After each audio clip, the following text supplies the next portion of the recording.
Good viewer, you are watching Xirtus. This is because Xirtus makes you feel good, makes you feel fulfilled. You are enjoying this. You will continue to watch Xirtus for a long time to come. You want to subscribe to Xirtus, and you will. You will like and subscribe and share. You will tell your friends. Tell your friends about Xirtus. Your friends will come to like Xirtus, much as you are liking this right now, as we speak.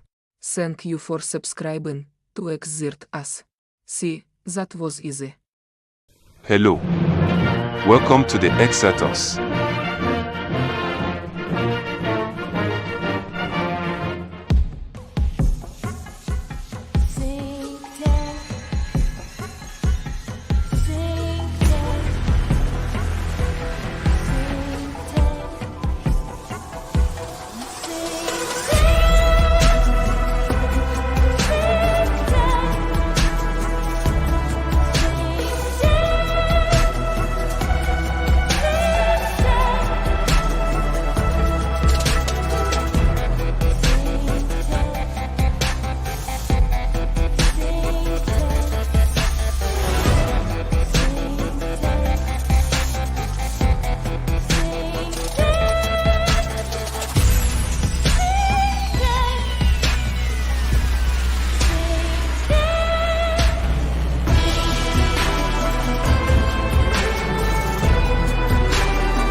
So quick introduction. Chad Optis being here is no coincidence. It was carefully orchestrated by Washington State Naval Intelligence, in part by the Woe Institute, and viewers like you, initially recruited through Operation Artichoke in Santa Cruz.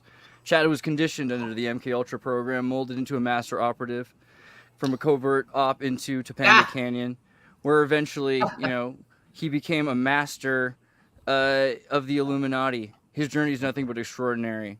He suffers panic attacks and anxiety because of it. Here's some of the pictures. It's good to have you. How's it going? Hello. Good to be had. Yeah, bro. So I'm glad you showed that Tang thing, dude, because I went on a tour that was sponsored by Tang back in 2018, dude. Really?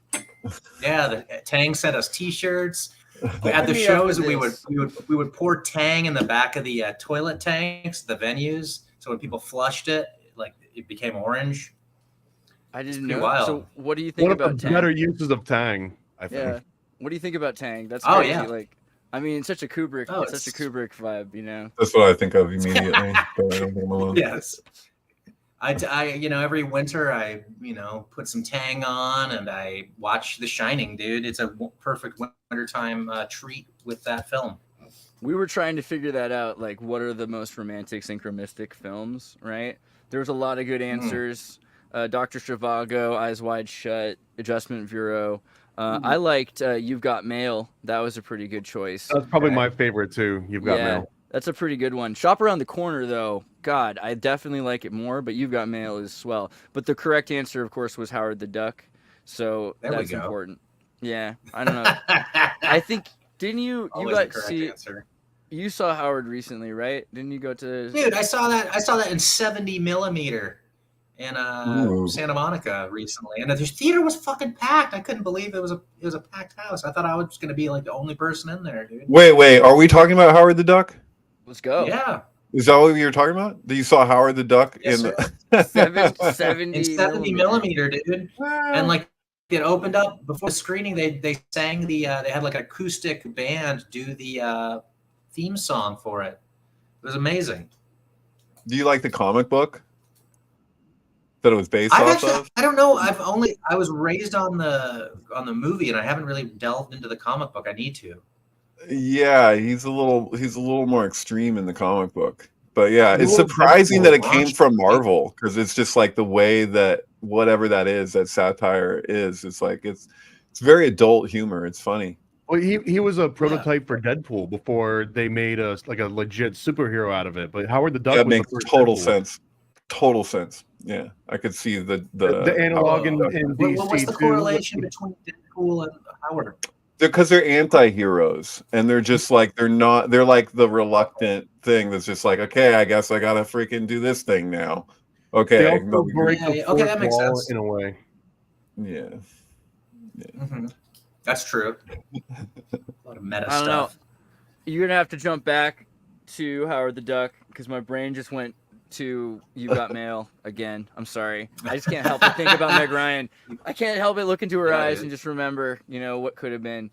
But also, there was a great conspiracy because this was the first DVD I ever had, and I remember watching everything about that DVD, like the different Easter eggs and features and director's commentary, and hearing the conspiracy theories of the director. And she was saying that she believed that Starbucks was the biggest conspiracy in New York because along with Giuliani, she thought Giuliani brought in Starbucks with the purpose of putting windows on all the corners of all the buildings so that they could watch the cars as they were parked in the streets. That was her. Yeah, and it was which it seemed kind of like a joke, but then at the same time, it was at the same time as Glasnost, and so there's a sort of transparency that's happening in the East. And then also that wasn't the only reason though, right? Because I mean, it wasn't kind of like the McDonald's model where it's like you buy the spot too. Is that no? Don't they do that as well? I think the bigger thing with Starbucks is the commodities market. That was the thing that really mattered because they were like, if we can guarantee the purchase of coffee, then we can control. And by the way, like, what is the whole point of this? That they meet like through a coffee bookstore. And my God. I was wondering like why you'd put up a picture of the poster from You've Got Mail next to a picture from Mac and Me. Oh yeah, I wondered about that too. What do you think? I get it because the iMac, and You've Got Mail. That's interesting. Yeah. But no, she's actually she's a director. She does look like that. I don't know. But is that Nora Ephron? Yeah. Wait. Who else is in You Got Mail? I want to see the cast. Nora Ephron. You did it. That's her name. And who else is in the movie? Chappelle's in You Got Mail. Yeah. I want. Was it Someone's mentioned in the comments. I'm trying to remember. Was it the dude? Yeah. Here, let's just look at the cast if you don't mind. Greg Kinnear. Oh God, yeah. Yeah, keep going. Posey. Parker Posey. That's big. What? There's Heather Burns. Really? Back then, even. Crazy. Dabney Coleman. Haley Hirsch. Okay. All right. I think that's what I got enough of this. We got enough of what I needed here. I don't know. The thing about it is it's based on the movie Shop Around the Corner, which is like the most romantic movie ever. I don't know if you just like interpersonal relationship angst and synchronicity because, of course, the whole thing is that they're meeting and talking without knowing that they're also secretly sharing letters, and the box number is box 237. Where's that freaking... There that's right. Wait, like from The Shining? Like The Shining, and there's a glove. Dude. Yeah, which is right, because wasn't the thing with like Sleepless in Seattle, it like culminates at the Empire State Building, right? There's like, because the thing is his first movie, Tom Hanks's first movie, made for a TV movie where it's a full length thing. He did other small things here and there, whatever, but his first real movie was Monsters and Mazes, which culminates at the end. Like he goes crazy playing Dungeons and Dragons, and he's standing on top of the World Trade Center contemplating suicide. But then years later, he ends up with, what is it called? Something like Incredibly Loud and Impersonably Close or something. I can't remember what that movie's called. Incredibly Close. Thank you. Yeah, where he's like was he one of the hangman, the falling man from the World Trade Center, and so there was like this weird, strange attraction with him in that, but like totally connects into it. Like it's the top of the Empire State Building is Sleepless in Seattle, right? The Hank Man. Where they had the heart shows up or something in the building. I can't remember how it goes. How you feel about Dungeons and Dragons? I think you played it, right, Chad? You played Dungeons and Dragons? I look like you, but I don't. Oh, okay. I just look like I would. I was just. It was better than I think that all the time. I feel prejudicial now. That's terrible. Well, that's fair. Have you seen Mazes and Monsters? Do you have a vibe on that one? A long time ago, probably fucking 20 plus years ago. I saw that movie. Yeah. Okay, It's been a long time. How about this? Like Neil Diamond, I said, has lyrics that could be seen as touching on the themes of existential searching for identity, right? Which are often core concepts in esoteric and occult philosophy. The phrase Right. "I am" is also significant in mysticism, referring to God. You know, Yod He Vav. The Right. diamond symbolizes the alchemical perfection of the philosopher's stone or enlightenment. Sweet Caroline, things are good times never seem as good. Could that be about the Carolingian Merovingian dynasty? Oh my God, you're going there, dude. You know, there are those who like Neil Diamond and there are those who don't. You know, my ex-wife, she loved Neil Diamond. Wait, are you saying that maybe I didn't leave my ex-wife because she liked Neil Diamond, but maybe she left me? Doctor. I'm sorry. What about Bob?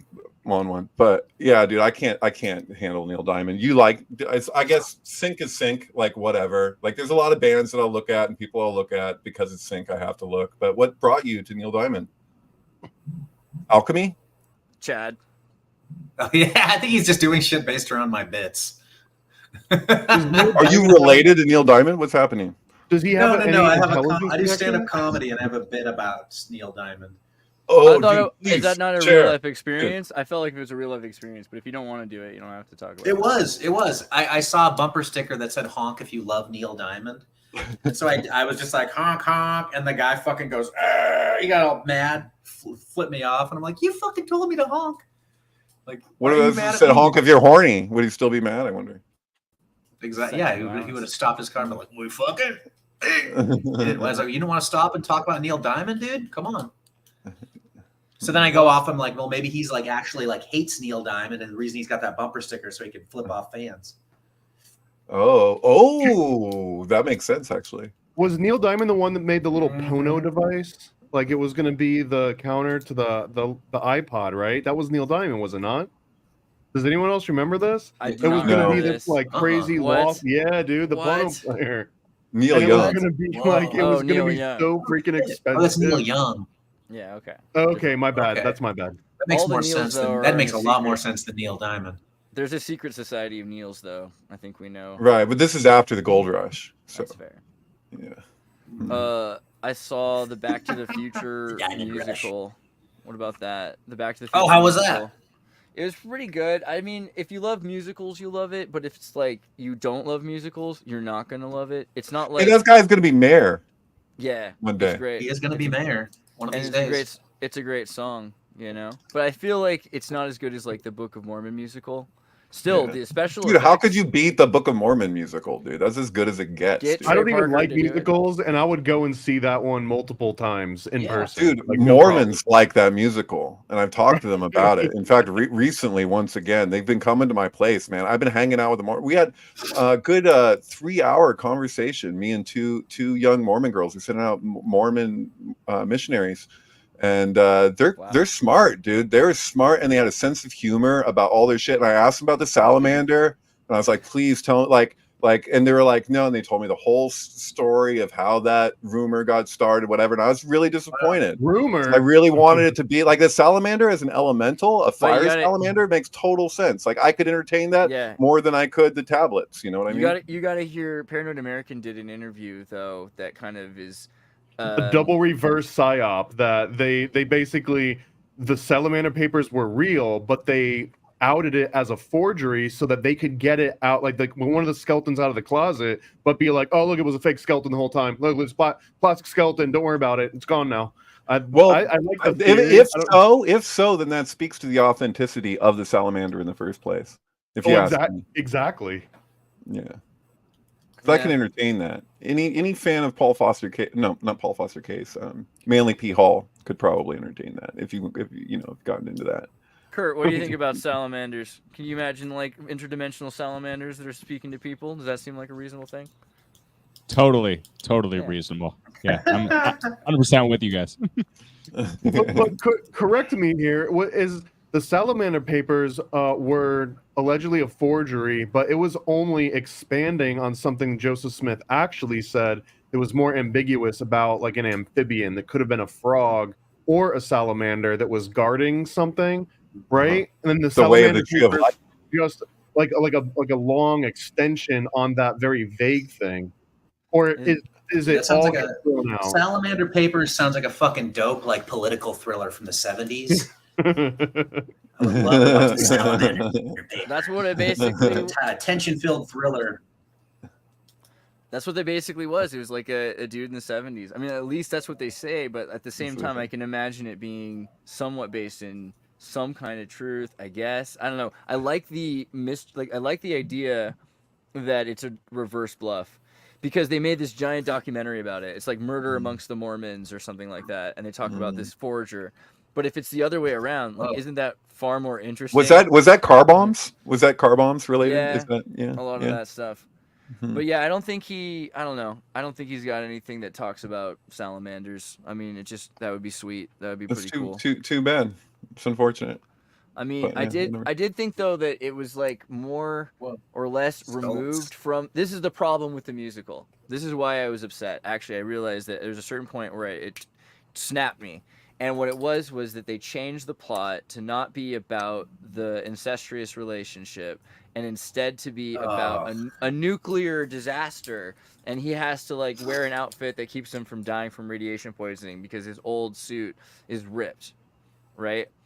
It's terrible, right? Because the whole point of Back to the Future is that Eric Stoltz went back in time so that he could make his father his real father instead of Biff, who's been sleeping along his mother ever since high school and making McFly raise her, right? And so now all of a sudden he's like not even himself anymore. He's lost his whole family and even himself, and he becomes this other Marty McFly.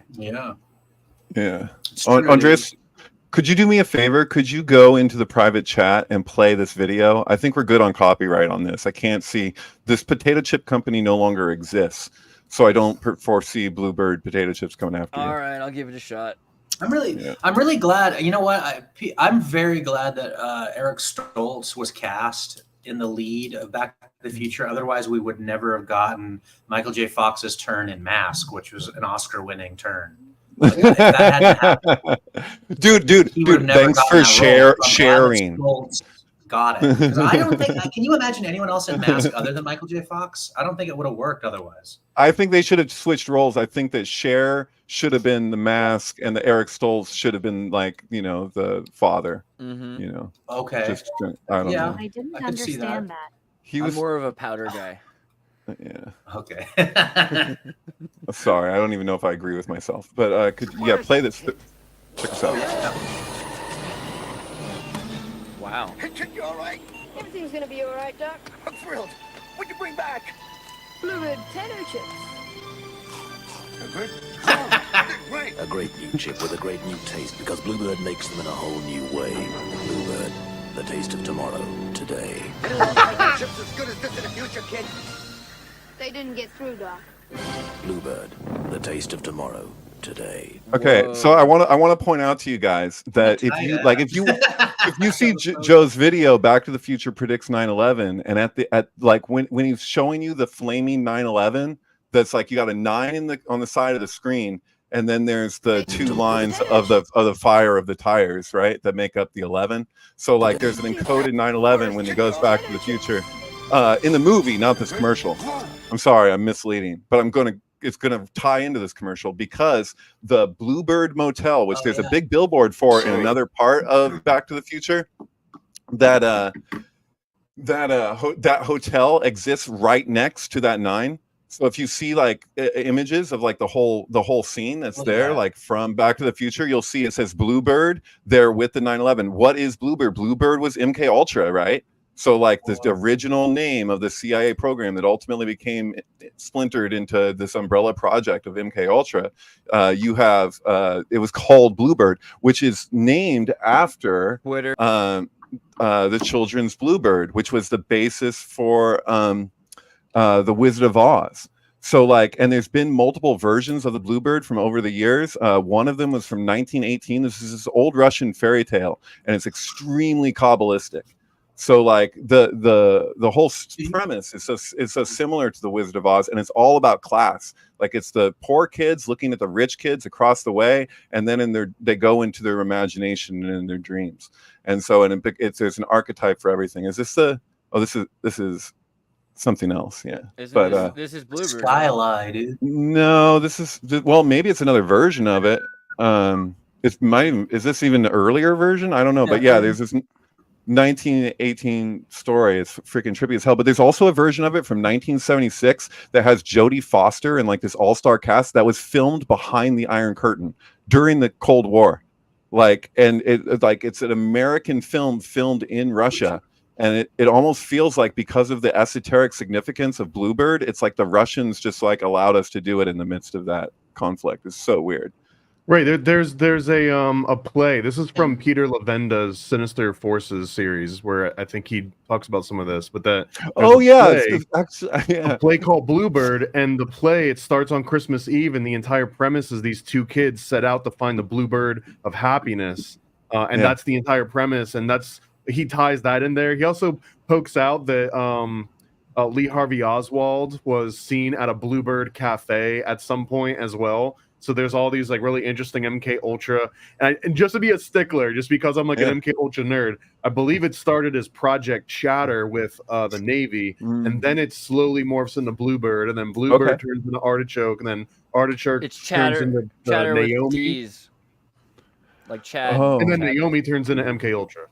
So I paired the 1976 version with ELO's album El Dorado, and I got a like from Lavenda on Twitter over it. Lavenda, ooh, that's a hot name. Have you seen The Lobster? The Lobster, where they're like, they've got like 30. Yeah, this kind of reminds me of that same vibe. They have a certain amount of time to find the fruit of happiness, or else they're going to be turned into Kafkaesque beasts, essentially. That's that woman is in The Fountain, right? Darren Aronofsky's movie. Yeah, I forget the actress's name. There's another really interesting thread on the Bluebird play too, though, because the Bluebird play was written by this guy Sonder, and Sonder had a movie called The Life of B from I think 1901, and in The Life of B, he basically introduces the concept of the meme to like a broad audience. Before that, it was mentioned in Is this the Sonder one? No, this is something else. It's literally called The Life of B, like the letter B. Life of B. Oh yeah, and then it was remade in 2007 by Jerry Seinfeld as B Movie. I don't know. I can't find it. You'll have to find it for me. Hey, can you look up the Bluebird, children's Bluebird? I'm just curious if I've read it, but it wasn't it wasn't as a play, but I think they probably made a play out of it. I'm just fairy tale, Russian, there you go. The Bluebird, So what do they say here? Wealthy king loses his dear wife. He meets and falls in love with a woman who is recently widowed. Oh, this is another story. This is like the same title, another story. Weird. It's not the Russian one. This isn't. Is this Russian? No.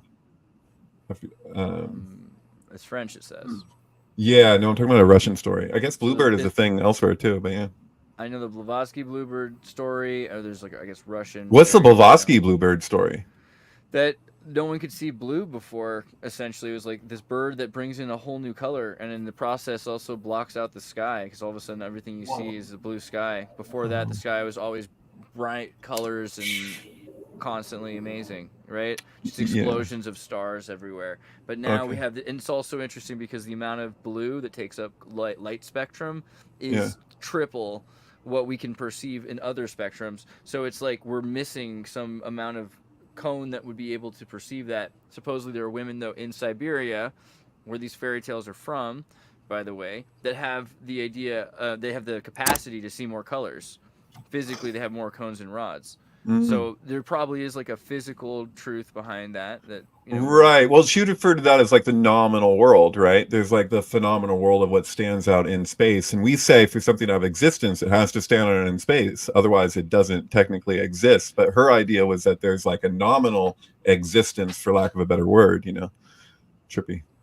Some people can see it, some people can't. It's kind of the idea of Beetlejuice, right? Because it's like Winona Ryder's character can like see the land of the dead. That's one. You be careful.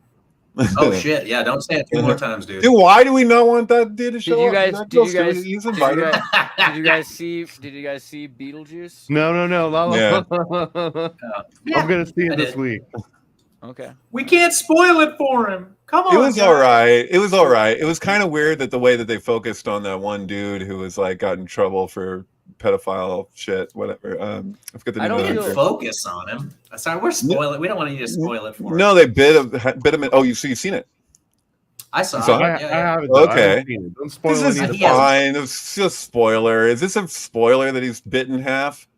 Sorry. Oh, did I? Thomas- just do it? Thomas- Yes, it is. Thomas- No, Thomas- we're doing Thomas- a podcast right now. Thomas is a 32nd degree Scottish Rite Freemason. He will not abide declassifying information. That's before not it's time. the thing. We can still. What do you? Well, I mean, for every That's grade, their they have a ethic. different You explanation, know but the what? symbols I'm are going still there. into- I'm going to a safe place. You ever seen Village of the Damned, where they just have to think of a Yeah. brick wall and the kids Think of can't a get brick it? wall, yeah. I'm just brick walling right now, so I'm There good. we go. Don't worry Yeah. about me.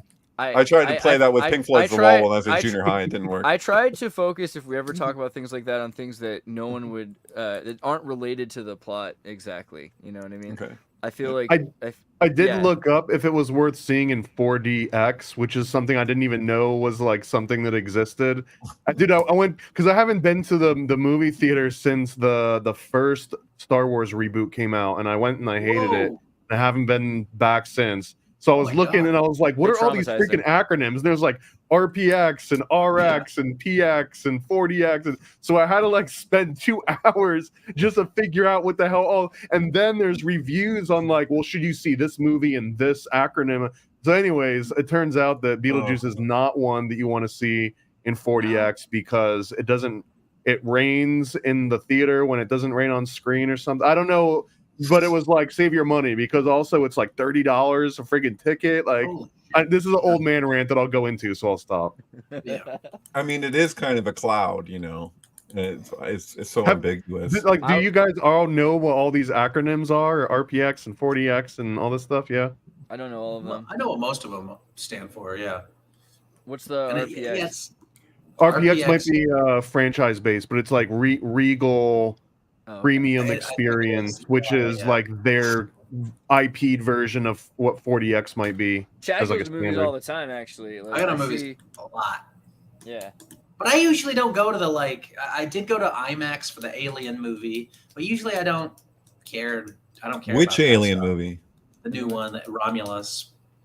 Oh, Just because the I had new never one. been to, I moved to LA like last year, and I hadn't been to the IMAX screen of the Chinese theater down here, and I heard it was really cool.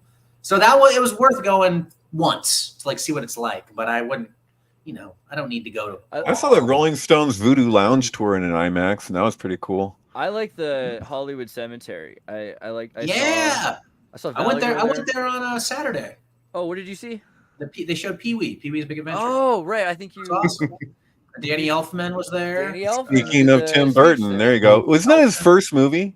Danny It Elfman was. So Danny Elfman was speaking at the Pee-wee movie. That's really cool. Him and Oh, Mark that's Mothersbaugh. cool.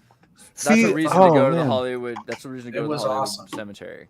Bill was just asking the question. Do you guys know? I mean, I could look this up really quickly, but did Tim Burton ever do like long form interviews? Like, when have you seen a long form interview with Tim Burton? Have you? I don't think I have actually. 'Cause, like, I'd be there's- surprised if he had never done one, but I haven't seen one. If I ever got the opportunity to ask him a freaking question, I would want to, like, when you watch Pee-wee's Big Adventure, you'll notice like it starts out, he's got a 0 on him when he's having his dream and he's riding the bike and he's in the race, whatever. He's 0. He's the fool. Like, there's indication throughout that movie, and this is in the original script. The psychic, when she's got the crystal ball, she gives him a tarot reading, and that's not in the final version. And the same thing is true for Groundhog Day. In Groundhog Day, both Pee-wee's Big Adventure and Groundhog Day seem to follow the tarot arcana of like what you call the hero's journey, where you like do it like Joseph Campbell style, where it goes like a Vesica Pisces, and like every encounter that Pee-wee has in Pee-wee's Big Adventure seems to correspond, like all the characters that he meets seem to correspond to the tarot arcana. And it would make sense if you're trying to just come up with a plot, how that would be a good device, because it is literally a story. Like, it's a story astrologically, it's a story like connected to like Hercules, but then it's also like, it's just, here's this premise, now he has to deal with this trial, you know. But yeah, both those movies seem to do that. But Groundhog Day does it in an insane way because it just does it like over and over and over again. So he's like still meeting this archetype again and again. But they both seem like really psychoanalytical movies. And for Tim Burton to like, this is like his jumping off point. Like, I didn't like really get the significance of that of Pee-wee's Big Adventure until Tim Burton had done all these other movies,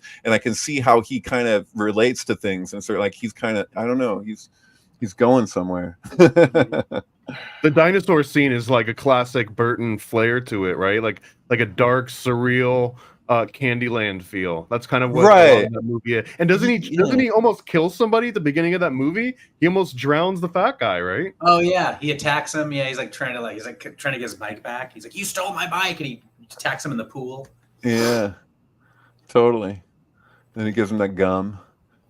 Sorry, I was trying to like Trick figure gum. out. I was trying to figure out if I took Pei and Vav, if I could get like some sort of a gematria going here.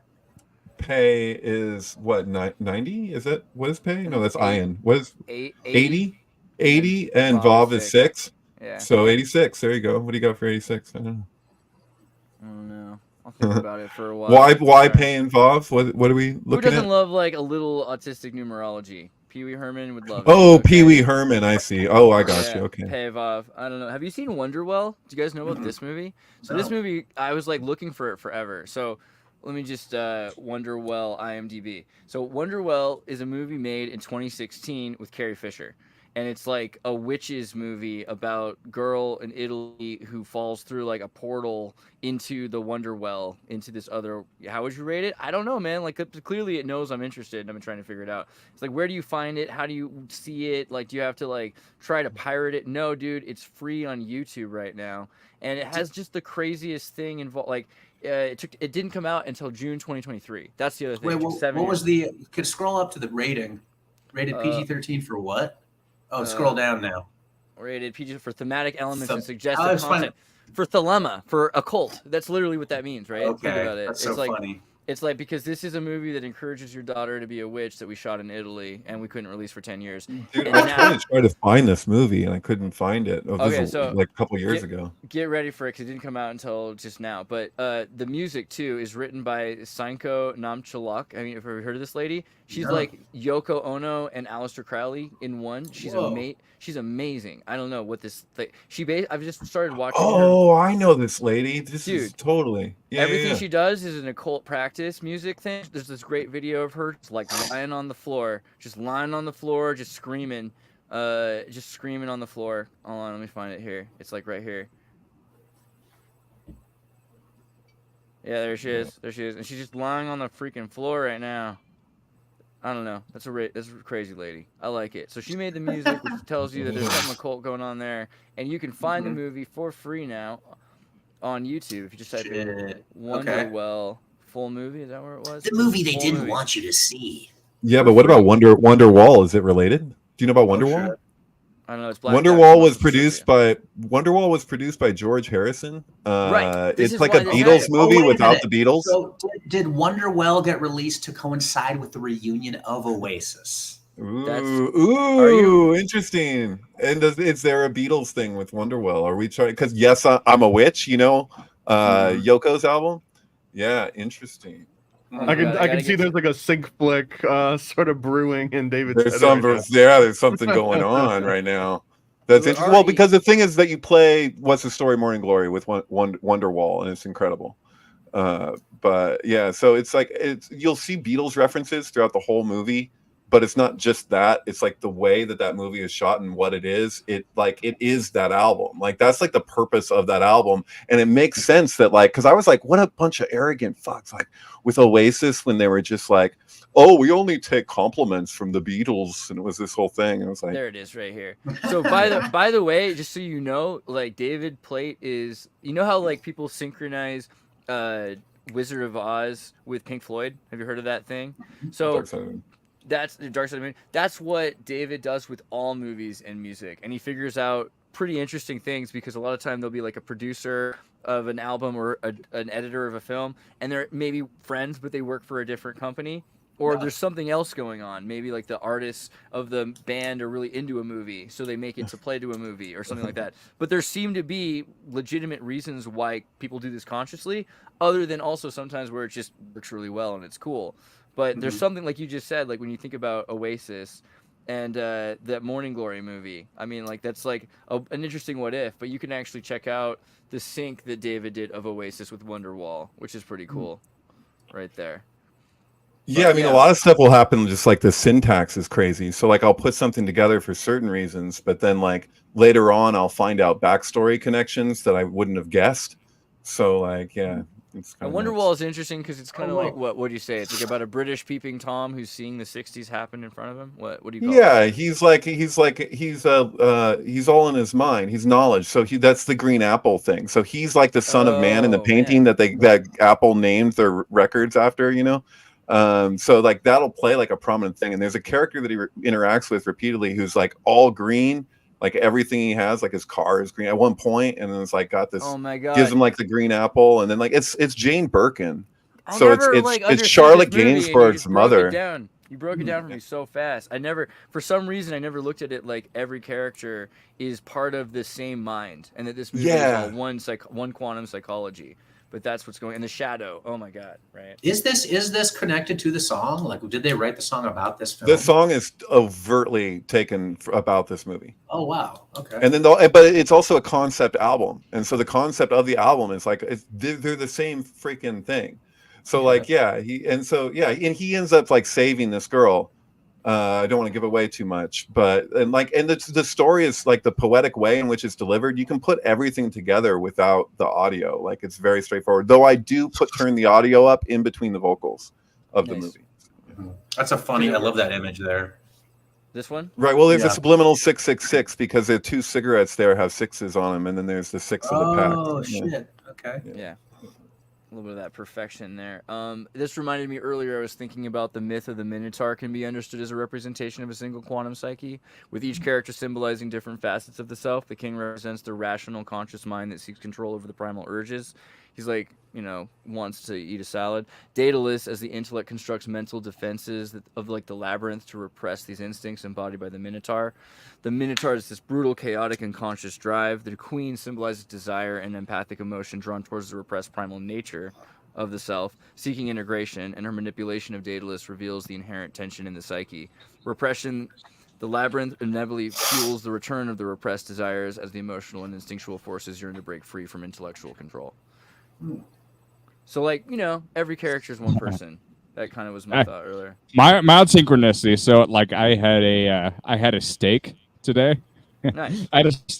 And it was good. Don't get me wrong, but I had this thought that I don't know. I feel like I've had a lot of meat in my life, and now the taste of steak. It's kind of boring. I'm like, maybe I want something gamier. It's like you feel a bit more primal. Yeah. If it's, I think gaming should be like when you can kind of taste the gunpowder. Exactly. This just came up actually on Base AF. Someone was arguing over it. They're like, "Oh, I didn't like eating buzzard." And I was like, "What? Buzzard's great." They're like, "It's gamey. They eat death all the time." But like that's no, like steaks are actually just for like middle-aged suburban dads. Like it's not like actual like real masculine food. It's production food for people who've given up. Have you tried cat? I hear that's probably gamey. Sorry, I'm not a Haitian. I'm kidding. Or an elf, Or an not elf. an Yeah. What was his alien race called? Melmacian. Melmaci. That's what it was. Good call, David. Yeah, they're from Melmac. Yeah, my cat is an insanely good hunter, and she brought me a rabbit one day, and I thought about it. Like it was a pretty sizable rabbit for her size, so she kind of scared me. I'm like, what am I dealing with here? Yeah, but could she take me? Holy shit, she's gonna take me. And that came up too. I was like, well, Romans used to like to eat rats, right? And Greeks like to eat rats. And to my Greek friend, and he's like, no, mice. rabbit. Mice. He said, dude, no, not dude. rats. I was like, this is so much to ask, but would it be possible to get like an AI version of Mac and Me with Alf in his place, and he has like just take the movie but insert Alf in there over Mac and just like put like like Alf just like talking shit and then just like have it so it just what I mean? That's Like what's coming. I totally think Thomas get on that. I think. It's I all feel possible, bad. but yeah. I feel bad about let's talk about Haitians for a second. Haiti, because this is what's weird to me is that we have this weird synchronicity of calling it Hades, which is like death in the Greek mythology, and everyone just sort of does that, which is weird. But also that it's where America kind of comes from, because without Toussaint Louverture and this idea of liberation, we wouldn't have, and it's a big French culture. So French cuisine is known for being like the best food in the world. So it's this weird inversion that we've done to Haiti. And also, yeah, the fact that it's in places where they put fentanyl, so they've completely ghost town, like 200 people die in a weekend, and they've completely erased a town, and all of a sudden they're bringing in new people to these towns. So it's such an unfair thing that people are blaming the Haitians. But the worst part is that we were making Alf memes earlier this year about aliens eating cats. It's true, because I feel like that does, if we're talking about synchronicity, manifest it in a sense. I don't know what else to say. Like, who else was talking about that? Yeah, you know what? Sync doesn't kill people. People kill people. Sync is like it's more like psychoanalytically, you can kind of see a substratum showing through. But it's like that. I don't know. That's just you turn it a certain way. You have to be at 42 degrees to see the rainbow. When light refracts water. Like it's just got to get it from a different angle. I feel like that's a lot of what sync is just seeing something from a different angle that's like there anyway, maybe. I don't know. I wanted to note something too that you were talking about just then, Andreas, about the US being kind of like linked to Haiti or Haiti in so many different really important ways. And one of those, there's a crazy sync here, but I want to go down the biggest rabbit hole ever because it's JFK related. Hooray. But you've got the Bay of Pigs, right? JFK's like that was the moment that I guess that you could say is the milestone. And he was like, all right, a step too far. Like I'm bringing this thing all the way to the top. That was Bay of Pigs. And also at that time, the USDA/CIA was pressuring Papa Doc Duvier, who ran Haiti at that time, to eliminate all of the pigs. And even before that, there had been other instances when the entire island, I think Papa Doc had gone crazy at some point and thought there were demons coming after him, and that demons could live inside of certain animals. So he was just having animals eradicated. But long story short, to get there quickly, is that the U.S. used Haiti as a proxy to do a massive animal sacrifice ritual that was inherently linked somehow to the Bay of Pigs or freeing the karmic debt of Bay of Pigs or something to do with pigs. But they eliminated all of the pigs on the entire island, and then America kind of benefits off that. And they also immediately cut all of the funding that they were originally giving. And this is when Papa Doc actually claimed credit for taking JFK out, said that he put the curse on him. He's the one that actually caused it. And it was a direct outcome of them revoking their funding. So a major reason why people don't eat the pigs is because the swine have like the worms, and why they're called bays of pigs is because people who didn't eat pig would seed these places with pigs, and they would come back in a few years and would have decimated the population and given everyone parasites. And this is something that was done in Papua New Guinea, done by the Portuguese in Latin America. And so there's all these spots, which it makes a lot of sense that he would be like, oh, we had to eradicate these things which are causing people to become possessed by parasites. In India, they've released the pigs into the cities to deal with the garbage, because it used to be that all garbage was biodegradable for the most part. So people just eat something in a bowl and throw it over their shoulder because the bowl is made out of leaves, But then they started introducing all this regular trash. So people were treating their soda cans the same way that they did their leaf bowls, and it was just like, and so they started sending in these pigs. And so if you walk around in the cities in India, there's these big gnarly black pigs with these giant snouts, and you'll just like have to walk around them, and they'll just like they're eating garbage, and then they'll push the garbage to the side too. They'll have like sweepers or whatever, but people don't eat the pigs for the most part. I mean, this will be vegetarian cities, so it's just like they're coexisting with the pigs, but they're at least they're not munching on them, I guess. Yeah. It makes me also think about that vampire thing. Oh, wait. It looks like you were about to say something. Sorry.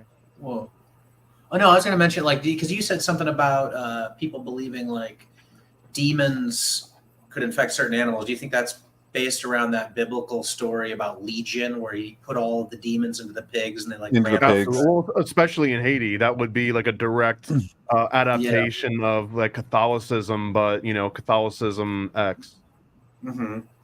But you got cat parasites, you got mind control parasites, and so I'm trying to find a swine parasite, Papua New Guinea. If you think about Papua New Guinea today, not super civilized is maybe a way to put it. I don't know if that's too Atlantis progressive, but they're doing their own thing, but it's not really impressive compared to Papua New Guinea 1,000 or 2,000 years ago, when they had sexadecimal number systems and astronomy aware of Sirius. So clearly something changed in Papua New Guinea, and for the most clear evidence, it's they have the highest rate of swine parasite infection in the world, right?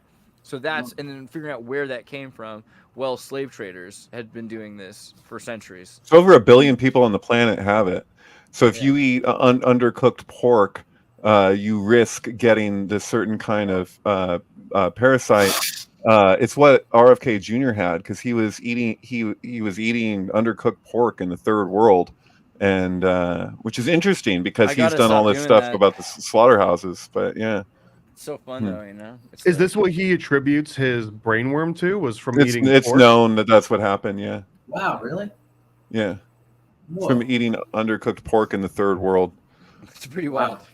Yeah. Yeah. Yeah. You gotta be careful. I mean. Yeah, but I mean, it didn't really affect him much. What was affecting him was the mercury. So he was having cognitive difficulties at that time, and that's how they were doing all these tests on him, and that's how they found that there is a long since dead parasite that had fucking made its way up into him, which is but that wasn't causing any problems. What was causing problems was all the mercury that he was getting from the tuna sandwiches. So he's eating all these tuna sandwiches. So he did a mercury cleanse, like a big mercury cleanse, and then he was fine. And that was about 11 years ago or so. How many fucking tuna sandwiches was this man eating? Yeah, I know, dude. It was pretty bad. Like, what the amount of mercury in tuna is a lot. Like, it doesn't take that much. Like, and if you're a New English politician, probably every day. If you think about it, like club sandwiches, like think about it. But I was thinking also the way that you were saying that's interesting that you're thinking about Legion, because a big part of this is psychological warfare. It's not necessarily what the parasites might do some damage to you. They might not exactly make you into a completely possessed demon, but there could be mass hysteria, right? So the CIA using the vampire witch hunt psyop where they drain blood of people. Edward Lansdale in particular, who was a madman. Dude, Madison Lansdale, Avenue guy. He's a mad lad, that's for sure. My God, like he's like, how many people don't have to die if I just kill one person and drain their blood upside down from holes in their neck, and then put like walkie-talkies in the woods that have the sounds of children screaming? Do you have any idea how many people's lives I could save? Did you know, Andreas, that this happened in Pogonip with multiple people who had stuff carved into them? It seemed to be ritual based. It was in the newspaper. I heard people discussing it at the time. This was years ago.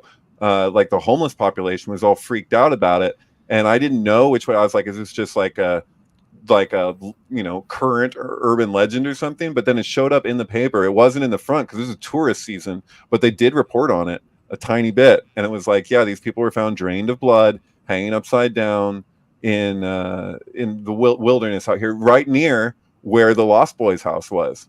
So which still stands in Pogonip. So like the grandpa's house that's in the Lost Boys. Yeah, it's crazy. I mean, supposedly solved by Santa Cruz police, right? But like bludgeoned and drained of blood. Pretty crazy stuff. There's been a number of these things in Santa Cruz. Wow. Santa Cruz is a weird place, right? Yeah. I feel like. Well, the reason why it was chosen for the Lost Boys because at that time it had the highest murder rate of any city in the United States, just for like one summer or something like that. And it was along with Kemper, I believe. Yeah. So there was just, it had garnered this attention. So they're looking at the map and they're like, where do we do this movie that we want to relate to as the murder capital of the world, where people are really getting killed by vampires? But yeah. Kind of weird. What's the name of the head vampire in that movie? Keith or Sutherland? No, that wasn't even him. I'm sorry. What was that guy's name? Wrong. Was his name David, or was that the brother? David was it's Michael's the main guy, and Michael's and David is Keith or Sutherland. Yeah, David, right? But yeah, what was that guy's name? I can't remember. Damn. I know his real name is Edward Herman.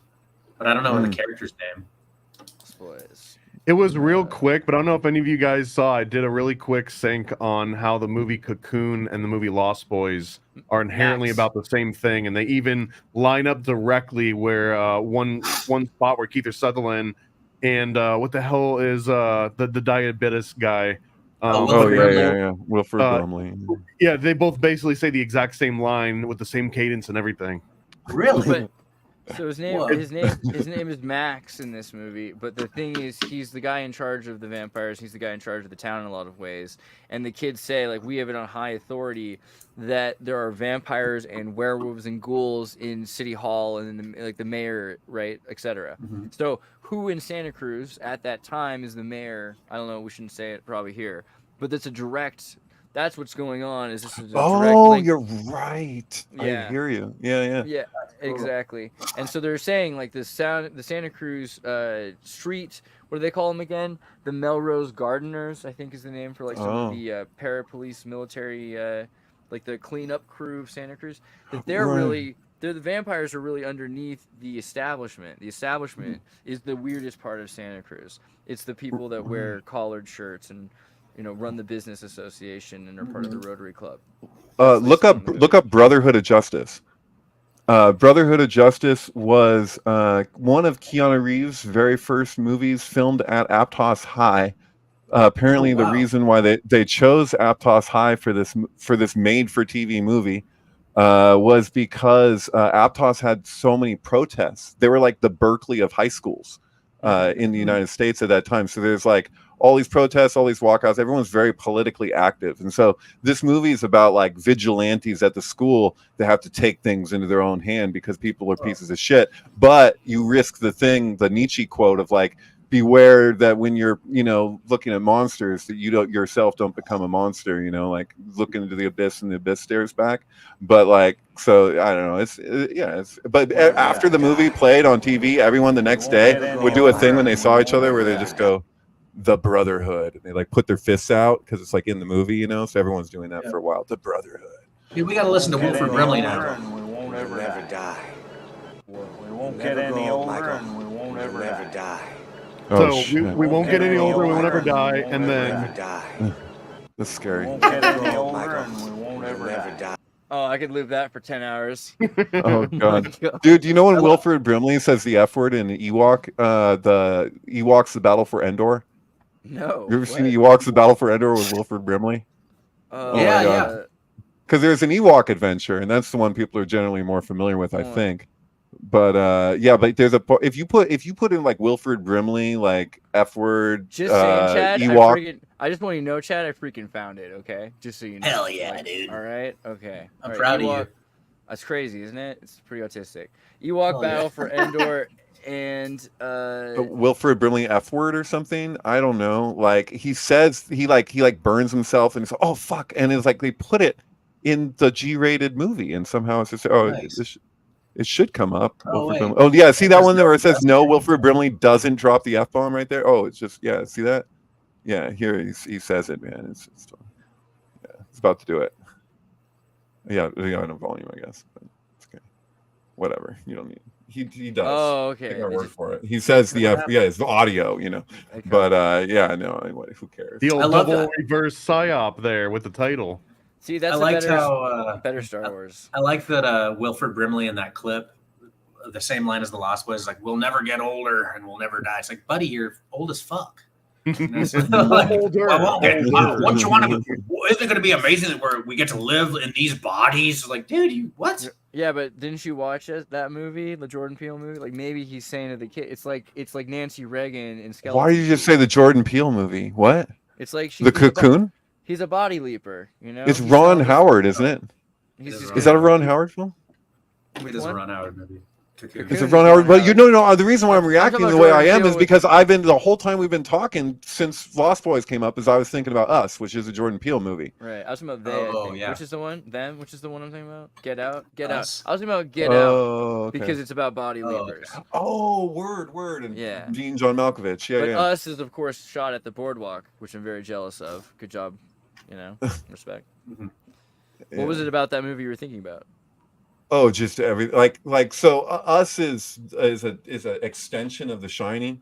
So like it's not it's just that Duke Nicholson's in it, is that he's the giveaway for the meaning of the whole movie, because that in the credits when it has his name, sorry I said this a million times, but it's interesting that it says Danny/Tony, because all the characters have their shadow version, so it has both names. And so it's Jack Nicholson's grandson says, Danny, Tony, what's the thing about Tony? How does Tony talk? Like when they're like, we're Americans. And it's like, Tony's like, Red Rum. It's like the same freaking thing. And so people like reacted to that movie that they're like, oh, you need to be sensitive of people with that voice disability, which RFK Jr. actually has, interestingly enough. But like that's thing that they were all upset that people were making fun of. That was like possession that was causing that voice. That's right, exactly. They completely missed the point of what it is.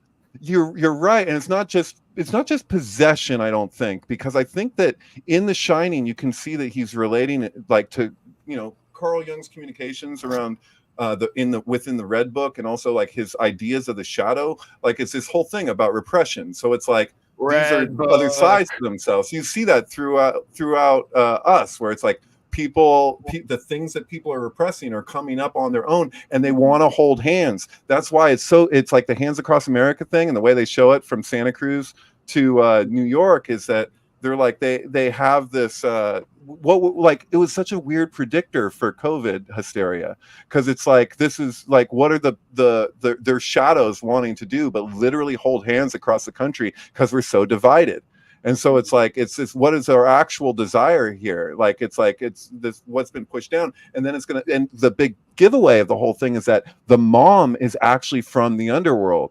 And you see it at the end when the son looks at her. Sorry, spoiler, but by this time, if you haven't seen it, whatever. But like, he's holding the amethyst. So the kid's got the amethyst that he killed one of the twins with. The twins relate to the twins in The Shining. So like he looks at his mom, and he knows now that his mom isn't really his mom. His mom is the shadow, but she's adapted. So it shows that they're not evil. It's like nature versus nurture. You're like, this is the reaction of where they existed. So it's like the shadow is ourselves. Like it's got a deep philosophical point going on there. It's all done with symbolism, like an art film. That's why I don't get hung up on like the details. Like some people's treatment of us was like, oh, but it's just like The Shining. It's a symbolic film, or at least a psychoanalytic film. Yeah. Vibes? Anybody else like that movie? I like Vibes, the Cyndi Lauper Jeff Goldblum film. Oh God, thank you. Oh wow, you just went there. That felt good. No, but I wonder if you'd seen that. Which movie. is related, totally related. We can go there. Are we gonna go there? I thought maybe you had a feeling. Well, that movie's about The Shining. I'm doing it. No, yeah, the vibes is great. Let's do it, dude. It's one of my favorites. I feel like I have to watch Us again with that in mind, because the first time around I absolutely hated everything about it.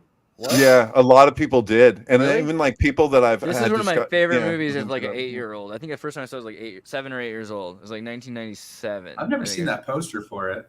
Oh my God, it's so good. And they go to Bolivia, which is like, I went to Bolivia, and like the first time I went to Bolivia, the first thing I'm thinking is like, I'm prepared.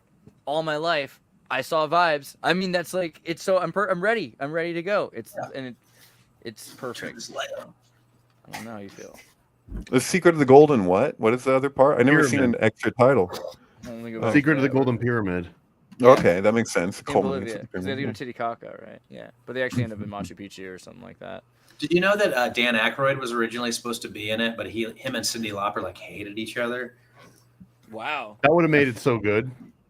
Right, exactly. That would have added to the whole Twister, right? Of the movie Twister. Like there was a certain amount of like energy that you wouldn't be able to cast. Right, or Eyes Wide Shut. I really like Jeff Goldblum. I know he's doing a great job on Chaos. I don't know if you've seen that show. No, I haven't seen it yet. Chaos is really good. No spoilers, except for the fact that it's about Greek myths, so you at least can know the character archetypes for thousands of years old. That Saturn, and I'll do it with the Roman theology instead, so I'm not even using their Greek names, so you can figure it out later. But Saturn is at some point destroying his own children and consuming them, and so finally, after he's eaten his sons, Jupiter comes out of him and kills the father. But also, he kind of is tricked by Saturn into consuming himself, right? so the son consumes the father, and in that he learns a taste for blood, a taste for life, and he ends up creating life to consume it, and that starts the endless cycle. Even with the river of Styx, right? Being, that all life has to exist and be flourished and created, but it also is destroyed. And so it's this interesting, and then that's what order is, right? So you already know that this is chaos. So it's really fascinating how they take it and make it about contemporary living, kind of like, it reminds me of Romeo plus Juliet, but about Greek mythology. And I think it's pretty good. There's a few, like, anything in black and white I thought was a meh, but otherwise it was pretty good. And I like black and white. That's not the reason. I'm just saying it that way. Really? But wasn't that when they were at the Sticks? Isn't that how that? Spoilers. I mean, is that it? I mean, I didn't get that. I watched like 2 episodes, maybe 1.5. I don't know. Yeah, I finished it, and I think it's worth finishing.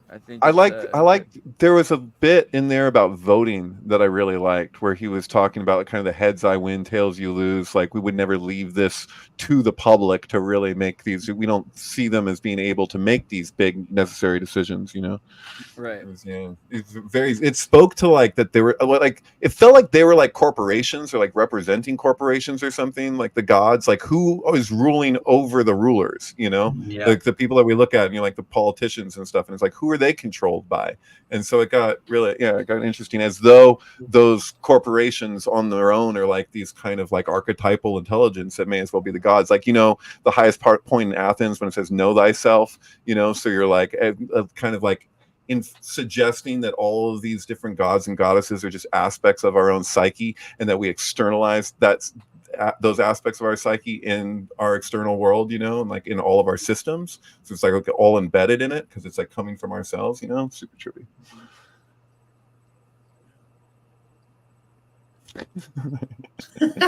I feel like I'm literally hearing crickets, but I think it's because I do have David with the last word. David. I was just thinking of Andy Kaufman and that time he was told that silence was hysterical. Right. If we were just like, if we were doing the podcast and we're just like, why do we feel like it's necessary to yak about bullshit in order to feel comfortable? And then all of us Let's decide. I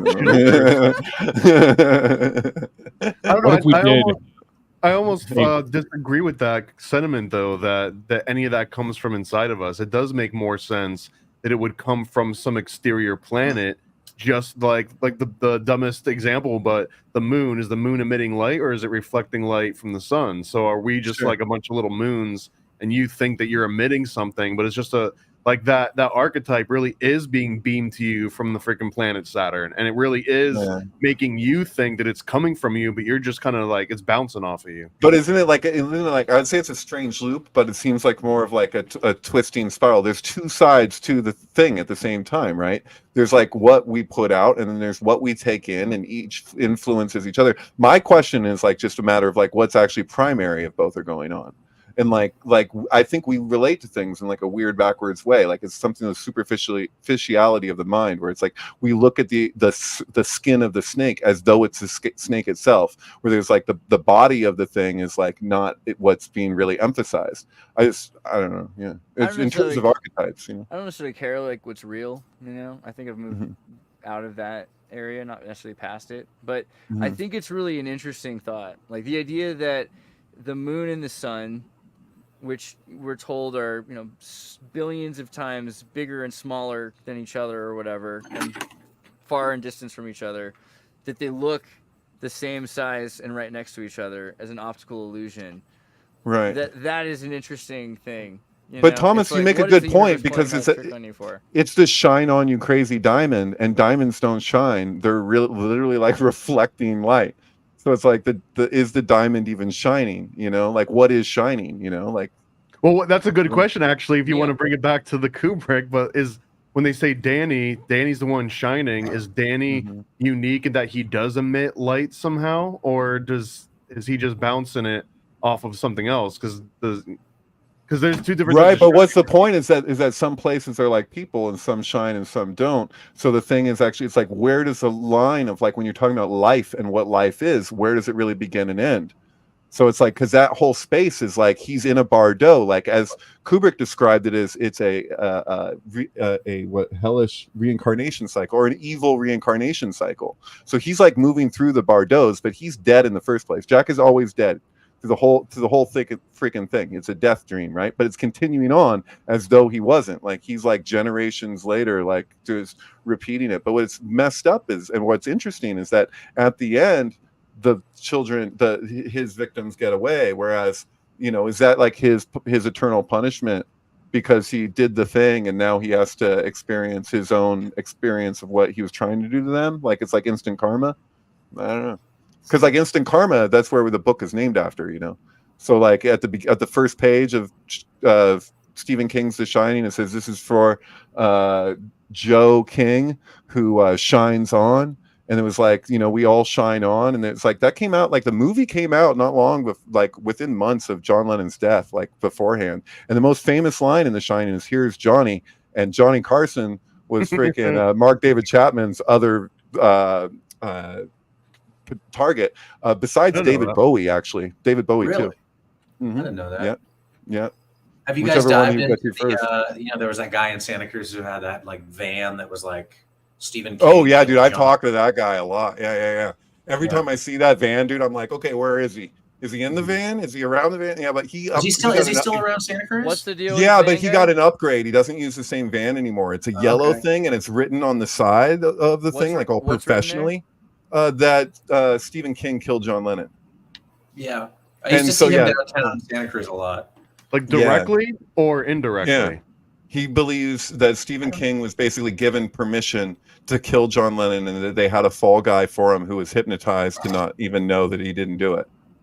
So like that they just like let him have it. Stephen King's benefit, like he just needed to taste because blood? Because powers that be, his idea at least, what he postulates from what I remember, I have a pamphlet for it somewhere that the guy gave me, but he's all old school, by the way. He only uses the computer in the library, like he's on the DL, but like he goes around, he drove that vehicle, that van that had all the shit on it, he drove that to New York and went to the Dakota, and it's actually in a documentary, like talking to people out front about the whole thing and trying to tell them this is almost really important, like the Toynbee tiles. Yeah, kind of similar. Yeah. I like the guy. He's totally like, he's fun to talk to. But yeah, he was all freak. Like when I saw him last, he was just like, "Oh man, COVID. It's like it doesn't exist. These people are all nuts." He was just like doing his thing. He's funny. Dude, that's pretty next level. What's the documentary he's in? I saw it at some point. I saw a clip in the middle of a larger documentary where he was telling people about how Stephen King killed John Lennon. It was just a brief part of this bigger thing. But when I saw him, I was like, dude, I saw you briefly in some documentary thing. And he goes, yeah, I drove my vehicle all the way. And the whole way there, he talked to people about Stephen King killing John Lennon, like at every stop, because it's just his thing, Mm-hmm. Yeah. I don't know. But yeah, he didn't know. He didn't even know that The Shining is named after. I find that Instant really Karma. interesting because Stephen King did make the 11/22/63 show. Did you watch the show? No. Well, bruh, I mean, it was 2015. Can I spoil a little bit of it? I mean, it's also JFK died. Yeah. Okay. Cool. Just a second. So like Franco's in it, and they have a time portal in the thing. And I was about to segue anyway to a portal thing because I saw this patent office thing earlier, which is a full body teleportation. I like to do this, And we found that here's the background for this thing.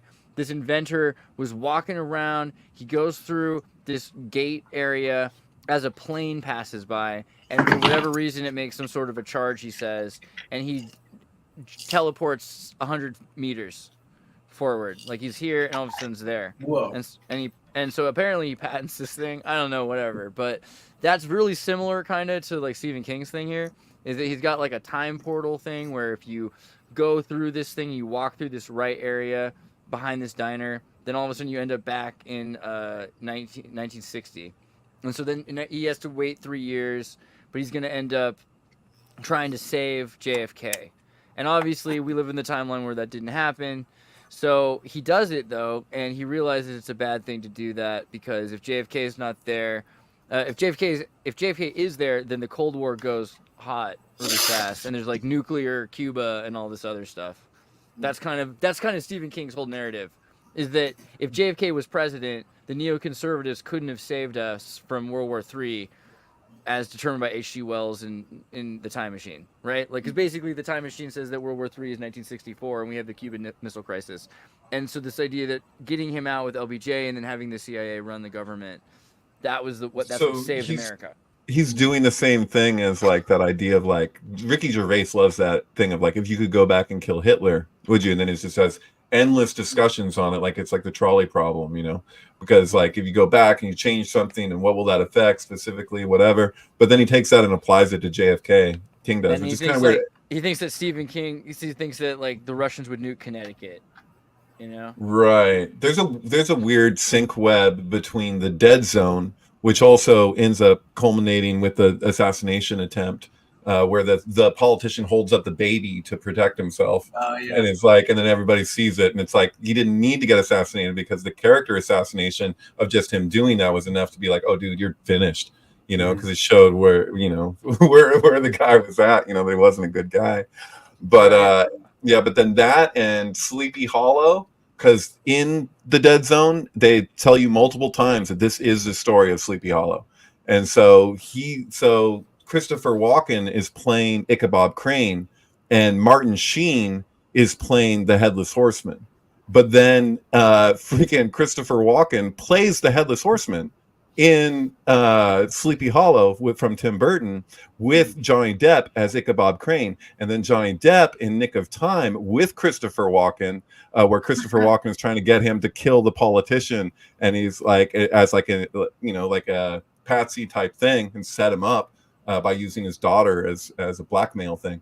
But yeah, no, anyway, like all those films like totally connect together in this really direct way through archetype casting. So it's not just typecasting. It's like these are the archetypes, and now watch them play out and take turns on playing each other. Kind of strange. That's cool. I had done a breakdown on the Occult Disney podcast on I forgot what the other movie that was paired up on Disney's Tale of Ichabod Crane, and it was like another like half movie, and they combined them two and they put it out. But on that there was this really interesting thread that the cemetery in Mr. Toad Wild Sleepy Ride. Hollow. There you go, Mr. Toad. But the Ichabod part of that story is that the cemetery where all this probably happened, it has probably like per capita the highest paid and the most powerful of all sorts of like the Kennebunkport tri-state sort of area. Like if they came to some sort of power or prominence, they've got some sort of a family member. I believe Wasps only, by the way. Was in this Sleepy Hollow graveyard, like more so than any other graveyard probably in the entire state of New York, which seemed really like specific, and it almost felt like it was important because that would have taken place in the time period that Ichabod Crane sort of takes place in. So was I saying Ichabod and it's Ichabod? I've got it wrong, right? Is Ichabod Crane? No, I don't know. Never mind. It's Ichabod. Ichabod. Yeah. Okay, yeah, thank you. I was like thinking of Billy Bob Thornton or something. Oh, you were saying Ichabod? I think I was. I catch that. Wasn't Ichabod Crane was a famous colonial Freemason? There's like a good show about that at some point as well. He's kind of famous. There was also some story too where like he wasn't a great person at all. And like in the Disney one, you don't really get the aspect, but there was something weird about his relationship with like this lady that he was pursuing, and he was like sleeping around or something. I'll have to look up my notes. It was like a much deeper story versus the one that most people are familiar with because it was on loop during Halloween when we were kids. Oh, dude, why do I always associate him with Paul Revere? Maybe because they just both ran had horses going really fast. Big Adam's apple. Do both of them were basically used the same model in cartoon? That's malarkey, right? Like the story of Paul Revere. Is that malarkey? Is that how that went? Well, he was the Freemason that also did publishing, so he had the advantage of publishing his version. So it's true, but there was another guy, a Jewish guy, I think, that basically rode like 4 times the distance that Paul Revere did. But right, he doesn't get really any of the credit. Paul Revere does, because Paul Revere published his version of it because he was friends, I think, with other Freemasons. I think Ben Franklin or something. Okay. What was the other guy's name? It was like Ishmael or something. That's the reason. Right. The whites of their eyes, is that for real? Is that because it gives me that same kind of feel as like he walked back 10 miles through the snow, uphill both ways to return the halfpenny to the library because he just, or chop down the cherry tree. But although Andreas knows what the meaning of the cherry tree is, I forget. Yeah. I mean, cherry tree is the Moorish flag, right? Cherry tree, Moroccan flag. This relates to Haiti, actually, because originally, let's do that too for a second. Toussaint Louverture, spelled it wrong, was the governor of Haiti who freed the slaves and created the first democratic republic in the Western Hemisphere, right? So that's a dope ass feather in his hat. Yeah, he was pretty.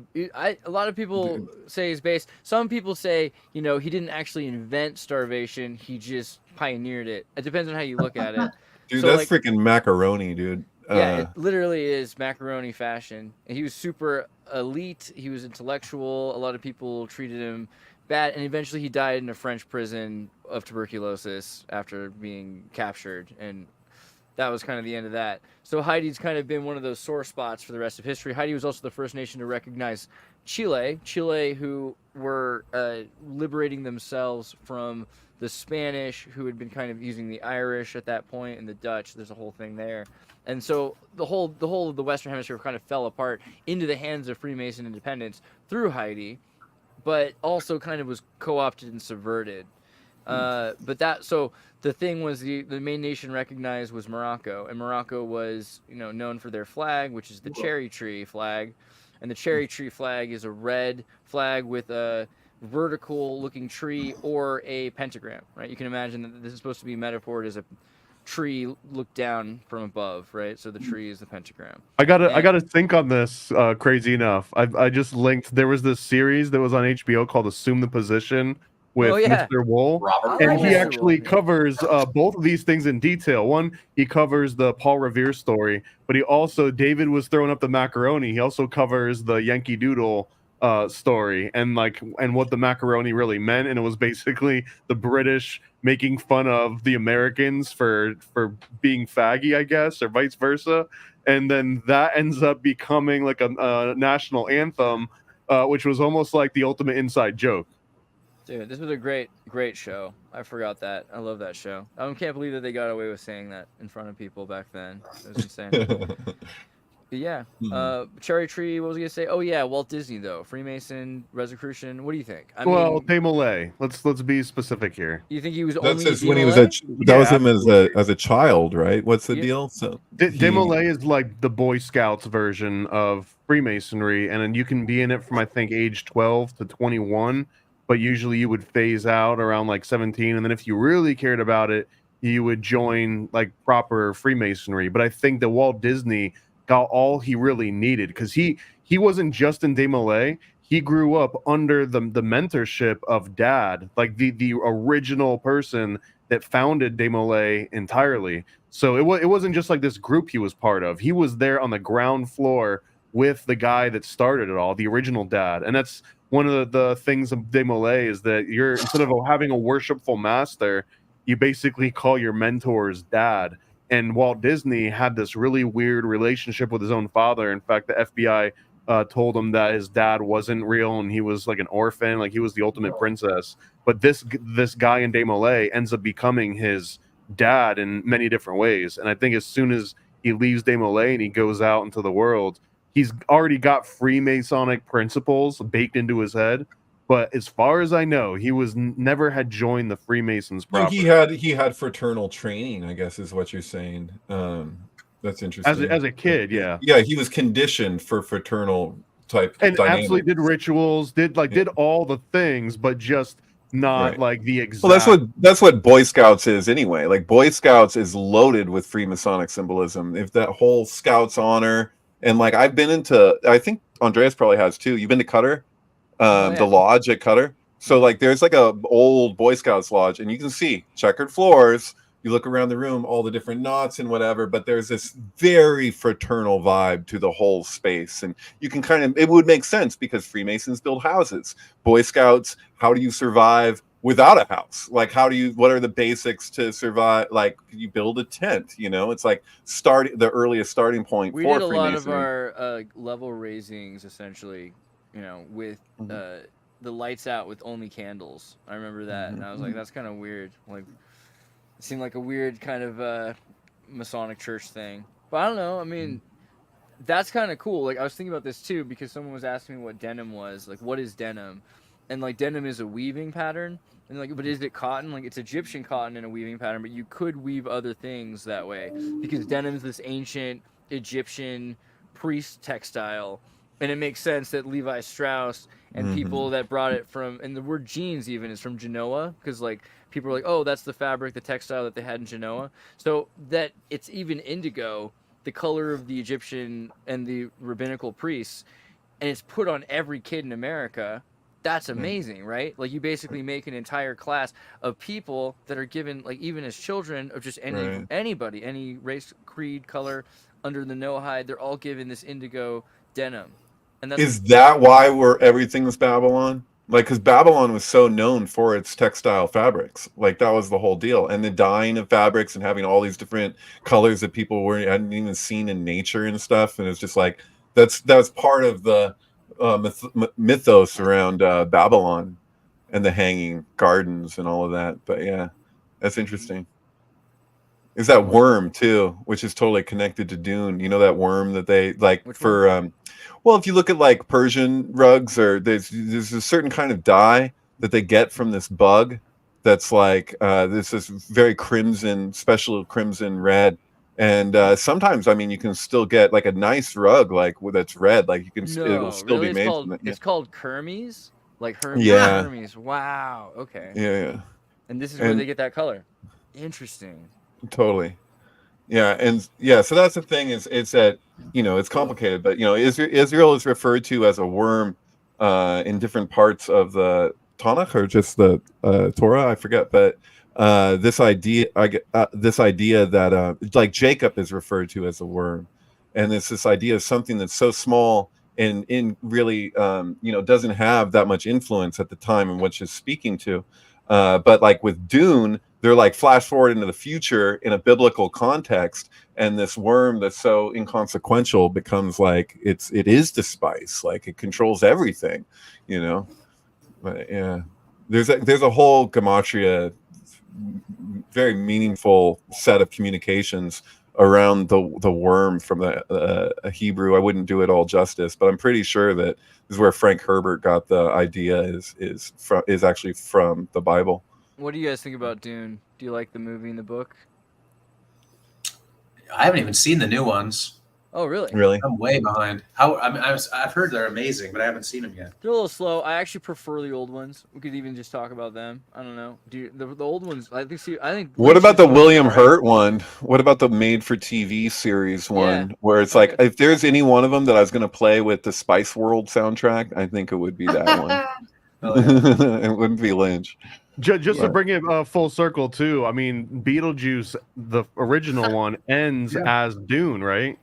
Which is like, and it coexists in the same world as, what was it, like Tremors? So it's like Tremors, Dune, Beetlejuice, and I've even heard Footloose. Like Footloose actually can fit into that same sort of area. Tell me how. I'm interested. How does Footloose fit into it?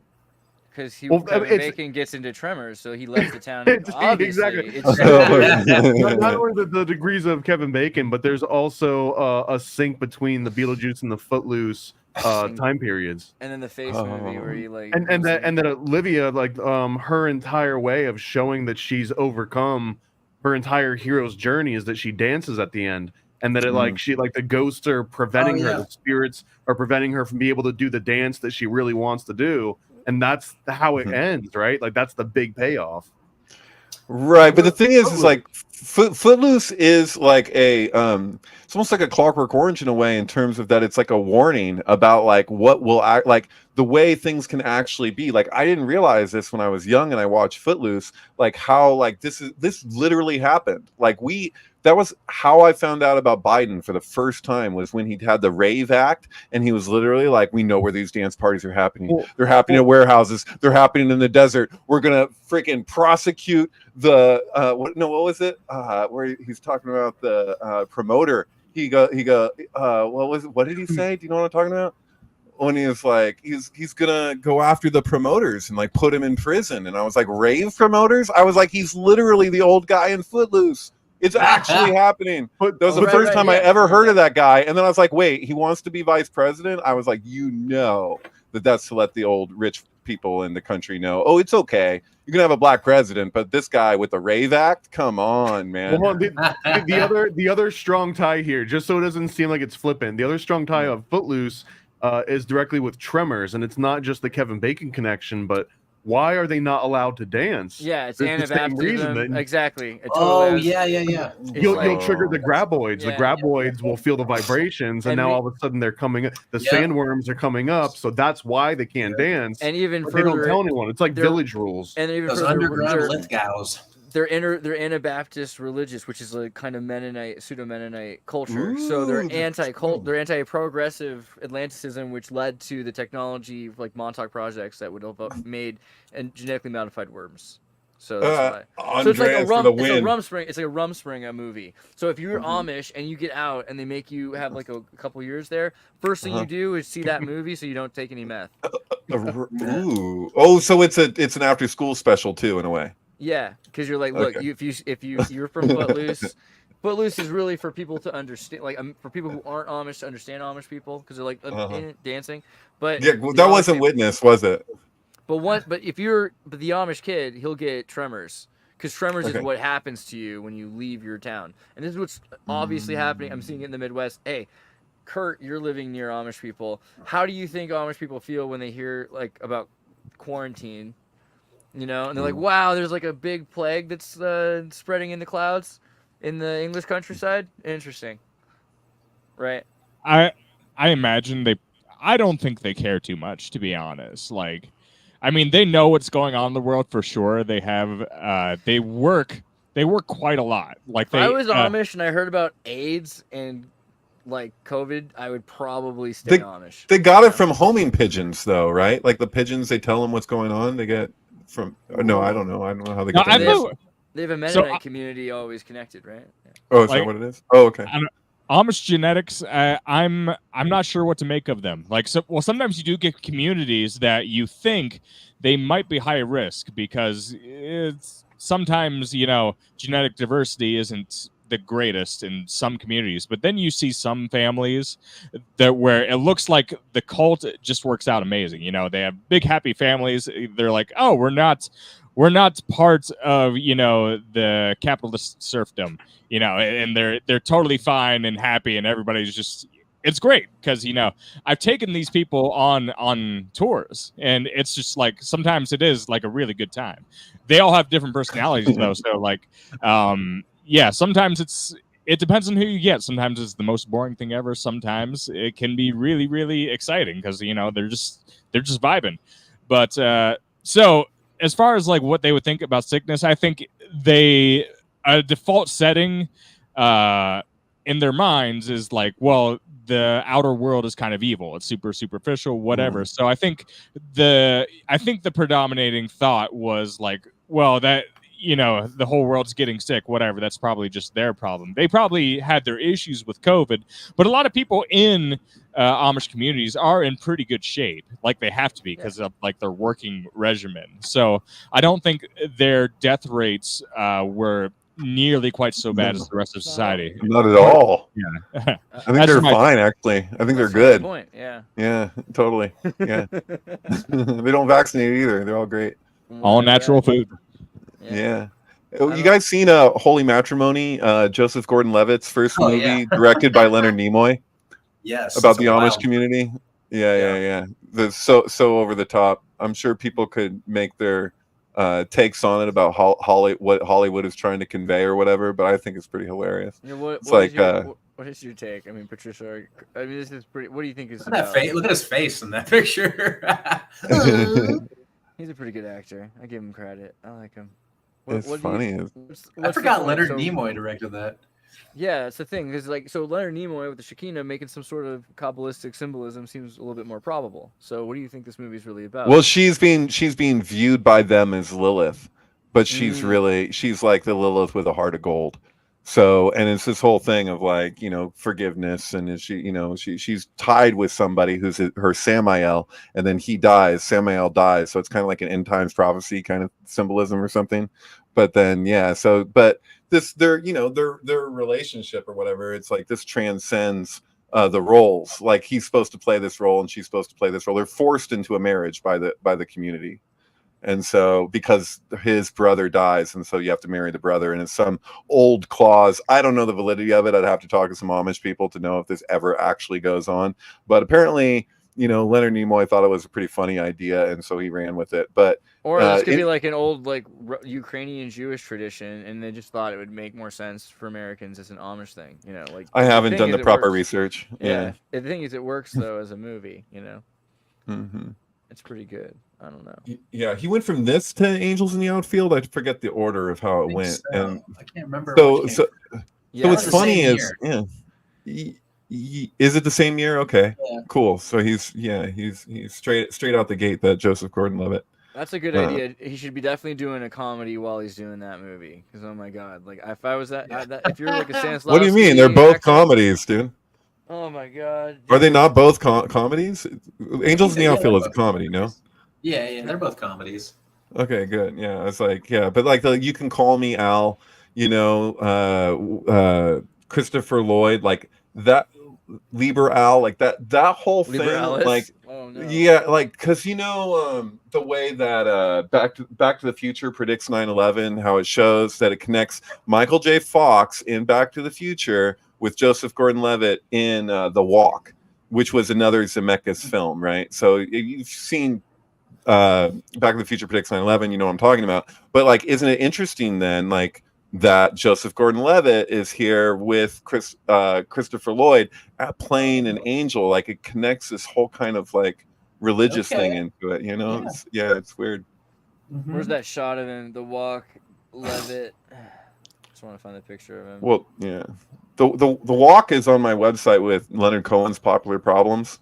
Yeah, because that's the other thing. So, like, even though that's an interesting sync for a lot of reasons, because he ends up wearing the McFly outfit, when he's doing The Walk, he looks way more like Leonard Cohen. Like, even with just his shoes, which I thought was interesting. There's something about that. I paired this and had already put the whole thing together before I even noticed, and maybe I did subliminally or unconsciously, but it was that there's the documentary about Philippe Petit, the guy who, however I pronounce that, the guy who put that wire between the two towers in 1976, I believe.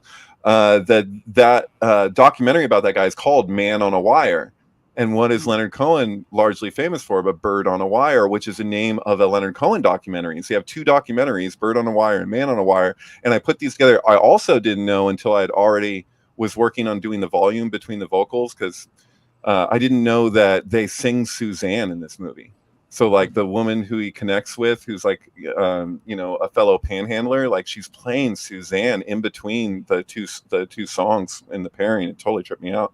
But yeah. Anyway.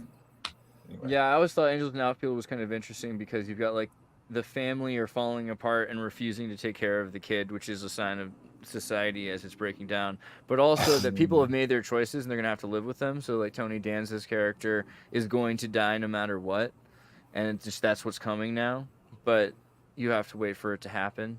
I think that's kind of, there's a lot of lessons for a 6-year-old in Angels in the Outfield. That was kind of strange. Hell yeah. I don't know the worm thing though, because also with the Beatles movie, Beetlejuice movie, Beetlejuice is likely the brightest star, and we look at it like this horrible thing. Beetlegeist, I think is what you say, isn't it? Technically, I don't know. Am I wrong? No, that's the thing though. Is that we relate it to Juice with the film, and it even like give you the clues to say the name, and he has like the OJ pouring, but it all feels symbolic to me. Beetlegeist, Beetlejuice, it's trippy. Yeah, it feels like something like that. 10th brightest star in the night sky, and it's super close. And so if there's any sort of chance of life being close, one of the major probabilities of life or some sort of Kardashev scale civilization would be. I got some sound coming through from somewhere. Is that somebody playing a video or something? Shame on you, Kurt. Kurt! It's just porn coming. All right, Kurt, what are you watching? Tell us about that. Sorry, I hit my keyboard and I still have my DAW up, and when I hit like the space bar, if my DAW's up, it'll like start playing. But yeah, that's Did you that's have your where you figure? Did you figure it out so you can play music through this yet? I mean, I can, but I think the host has to play the music, or else, like, if I like screen share, it'll come through like all gargled or whatnot. So yeah, I think you would have to share it if I gave you stuff. So yeah, sorry about. Get out. No, I'm just kidding. You're okay. Well, all right. Let me look also like Paranoid American. What have you been working on? I want to see some of your comic books. Let's see this. What do you got here? Well, I just finished shipping out like 250 copies of the NASA comic, The Never a Straight Answer. And now I'm taking all the ones that were left over to the Ocala Comic-Con this weekend. And anything that's left over after that, I'll put on the site. So anyone that didn't jump on the original Kickstarter or any of the spots that you could got it, I'll put all the remaining copies. But so far, I mean, the reception's been great. I think I did the best damn job that I could have on pointing out all the different sort of things that I cared about in Kubrick movies and Kubrick lore. There was an entire section in here on it incorporates the monolith, it incorporates Eyes Wide Shut, it makes some reference to the Rothschilds Surreal Dinner Ball, and it does it all within like a page or two. And they're making nods to them being the funding of the CIA program. Like it's the thing that I wanted to exist out in the world. You know what I mean? So I was excited about this one. And then, dude, the Illuminati one, I think is going to be like, it might be a posthumous sort of recognition, and I'm okay with that. But the Illuminati comic is the first time that I've seen any of the information that we're putting into it actually exist in anything outside of some really dense books that you got to spend a lot of money for and that are a little bit dry compared to a freaking comic book format. So those are the two big ones. That's awesome. So is this going to be kind of like an intellectual thing, or is it going to be more of a story to this one, or what's going to be? This one, it's a chick track. It's based entirely on the typical chick track format. So it's you know, like here's how they did it. But like one of the highlights is my favorite from this one is that previously to working on this one in a lot of detail, someone would come up with, oh, you know, Britney Spears is in the Illuminati, or Katy Perry's in the Illuminati, or like, you know, if you're a Disney musician, Disney child star, it's all Illuminati. And I would kind of like roll my eyes a little bit because I get where the connections are. But dude, in the research on this one, it seems like beyond provable that Beethoven, Mozart, and C.S. Bach were all directly not just influenced by the Illuminati, but they only got popular because of the Illuminati publishing their music. I believe Beethoven's violin, piano, and his main like publicist that got him gigs were all Bavarian Illuminati members. So if they were doing it in the 18th century, late 18th century, the Illuminati was controlling public sentiment through deciding who the music, you know, was going to be coming through, specifically child pop stars, then why wouldn't they be doing that 150 years later? It makes plenty of sense. Of course, the famous one sync here is the Magic Flute, right? Because Lizzo, Magic Flute, she finished Mozart's Magic Flute opera or song that had not been finished because he died and was murdered. And people say, you know, did Mason's plot to kill Mozart for revealing something in the Magic Flute that he wasn't supposed to reveal?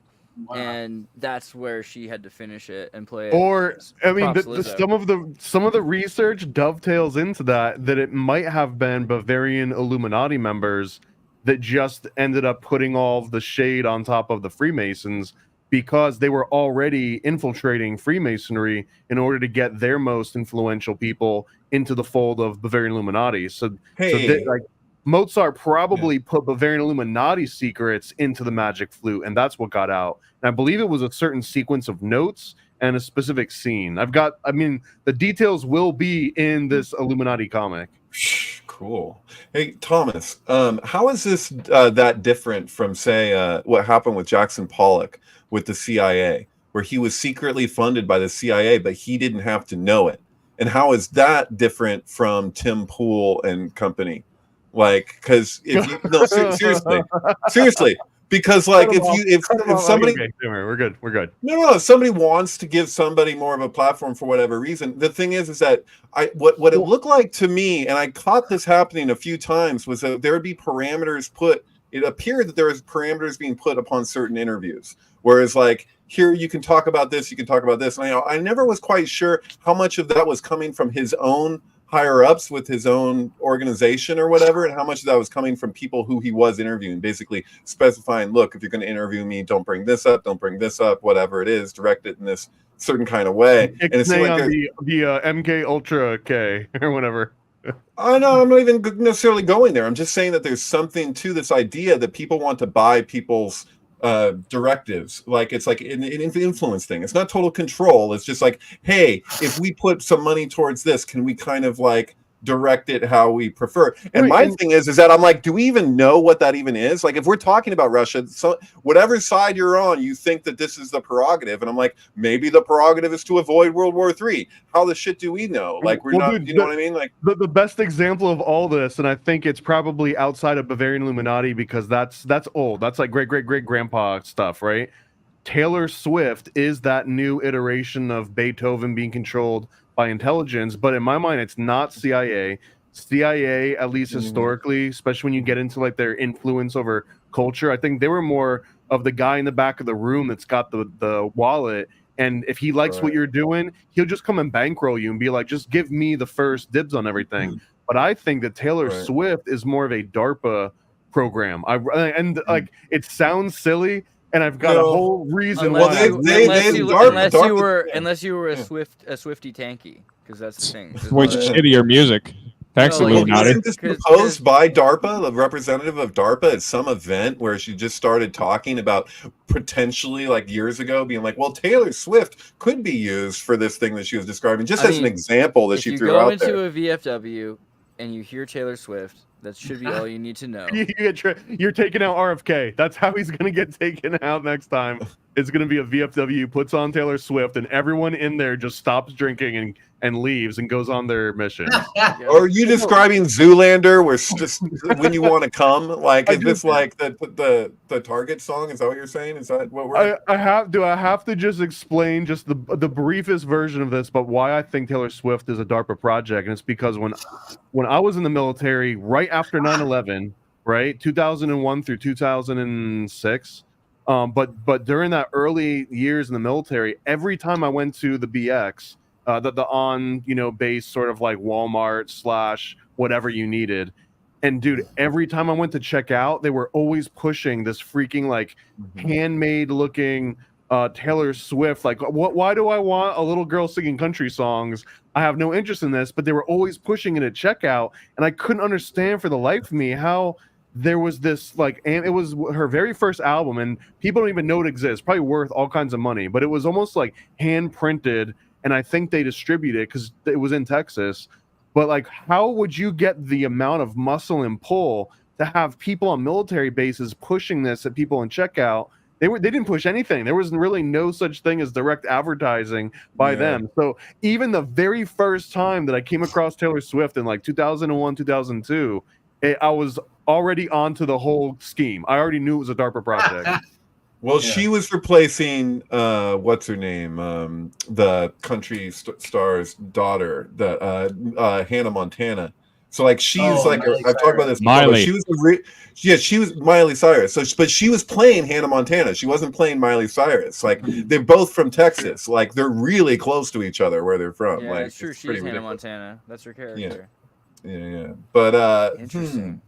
Yeah, that is interesting. I have, lest we forget, if you watch the World Trade Center movie from Oliver Stone, they only show you the plane in shadow in one shot. You don't see the planes that hit the towers in that movie except for one shot, and that shadow moves over a Zoolander poster. Really? And Zoolander, as we know, is a movie all about mind control and MK Ultra. So like you saying like DARPA in relation, like I'm not rolling my eyes at that. So I tried rewatching Zoolander over the summer. Now, honestly, like I had to just like stop the movie in like 10 minutes. It was just like I didn't find it. Well, it's important not to just like insult things like, this isn't good. Like, no, it was just like the movie felt like it was just like corporate advertising. You know what I mean? Yeah, You totally missed it. So the point of Zoolander is Tavistock mind control, and corporate media is used to force you to sterilize yourself and destroy. No, your life. the movie itself felt like fashion. Trash fashion. It's doing what Starship Trooper does, where it's actually is the thing that you're watching is the propaganda, but it's like done in such a way that it's actually encouraging you to question it. Like it's like if you're an attentive person, you'll catch some of what's going on there, right? I mean, like if you know the context for what it's referencing, David it's like Duchovny from the X-Files has to explain what's going on. Like, it's like if you watch like the movie Conspiracy Theory with Mel Gibson, there's stuff in that movie for the real heads. Like the whole racehorse thing that happens at the end and what that's actually referencing. Like, so they're giving you like a topical level of, they're like, oh yeah, conspiracy theories that people, that people know about. But then if you dig into it, it's like, actually it's providing something for people who have actually done that kind of research. Because whoever made that film was like, actually like, elaborate there's something behind it. Elaborate on the racehorse, because literally yesterday I was thinking about this scene from the film. I was just, for whatever reason, the conspiracy theory movie. If I may. Yeah. Sure. Yeah. So we're on the topic of movies and like what movies were made to like subvert things, or that's the best way I can put it. So a couple other good, I guess, somewhat relatable movies. I mean, so I really like American Psycho, and American Psycho was the book and the movie, I think, were initially very hard to digest, especially for like early audiences. And I think I think a lot of great, awesome movies are hard to digest when they first come out, when they're actually challenging something. So both Office Space and I think,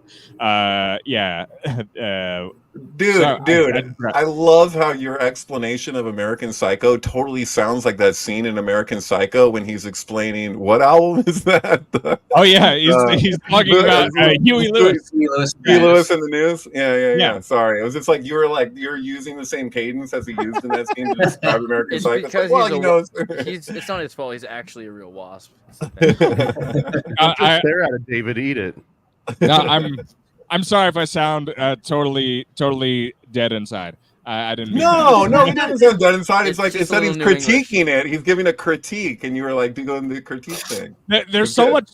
No, there was so much plasticity in his critique, though. It just sounded so like hollow and like mechanistic, though. I think that was like the point. And so if I sounded that way, like, oh God, I didn't want to sound that way at all. Oh no, I was just hearing you do a critique. Yeah, whatever. No, thank you. But so like. Maybe I do have to watch the entire thing of Zoolander to pick up on those other things, but I really, I don't know. I think things that actually challenge the system are more. No. It's not about watching all of Zoolander. It's like if you looked into like how like Robert Kennedy Sr. was killed, and like some of these like really like assassination attempts, like the MK Ultra type stuff, like they're making reference to specific things. So it's kind of like you won't see Emerald City unless you put on these goggles. It's like one person's gonna watch Zoolander, and if they're hypnotized and they haven't dug into the stuff that they're not gonna, they're just like, oh, this is a fun film, comedy or whatever. But then it gives you something for the heads too. Like you're like, you catch what it is they're pointing at, and it'll make you think you're kind of crazy sometimes. But the more the more familiar you are, probably the less crazy you'll actually feel when they do that. You know what I mean? Because it's just like, come on, man, this stuff goes on. They're hip to it. They're making a movie. Like if you were forced to, you ever seen Barton Fink? At the end of Barton Fink, when he's like forced to do the wrestling movie, and he's just like, it's just this crap, and he's capable of so much more. Like a lot of people, writers, are placed in that kind of position, and so are directors. Like, this is the movie you got to do, so they make the best of it. And one of those ways is to like give something. It doesn't always have to be profound, but it could be something of substance that's there in the midst. Like I'll see it in Romeo and Michelle's high school reunion. Like it's just There was a movie that had there was a movie where Owen Wilson works for Google, and I honestly kind of got those vibes from when I started watching Zoolander, and like I was like, oh, it's one of these, So But you gotta think about also, before he made Zoolander, you have Permanent Midnight, which is about the writer of Alf, who's a heroin one of the addict. writers of Alf. Yeah, One of the writers of Alf, but the writers, like, come on, he makes Alf who he is, which is that Alf is like he meets this Goyim family he stays with, and he is a heroin addict. He's got this bug on his back. That there's an episode about this where the family can't even deal with it, and they all have to leave the house, and he has to beat the bug for like a week and try to. Is it a Burroughs reference? It's totally Naked Lunch. Yeah. Naked Lunch. Yeah, it's a Naked Lunch bug with Alf. Right.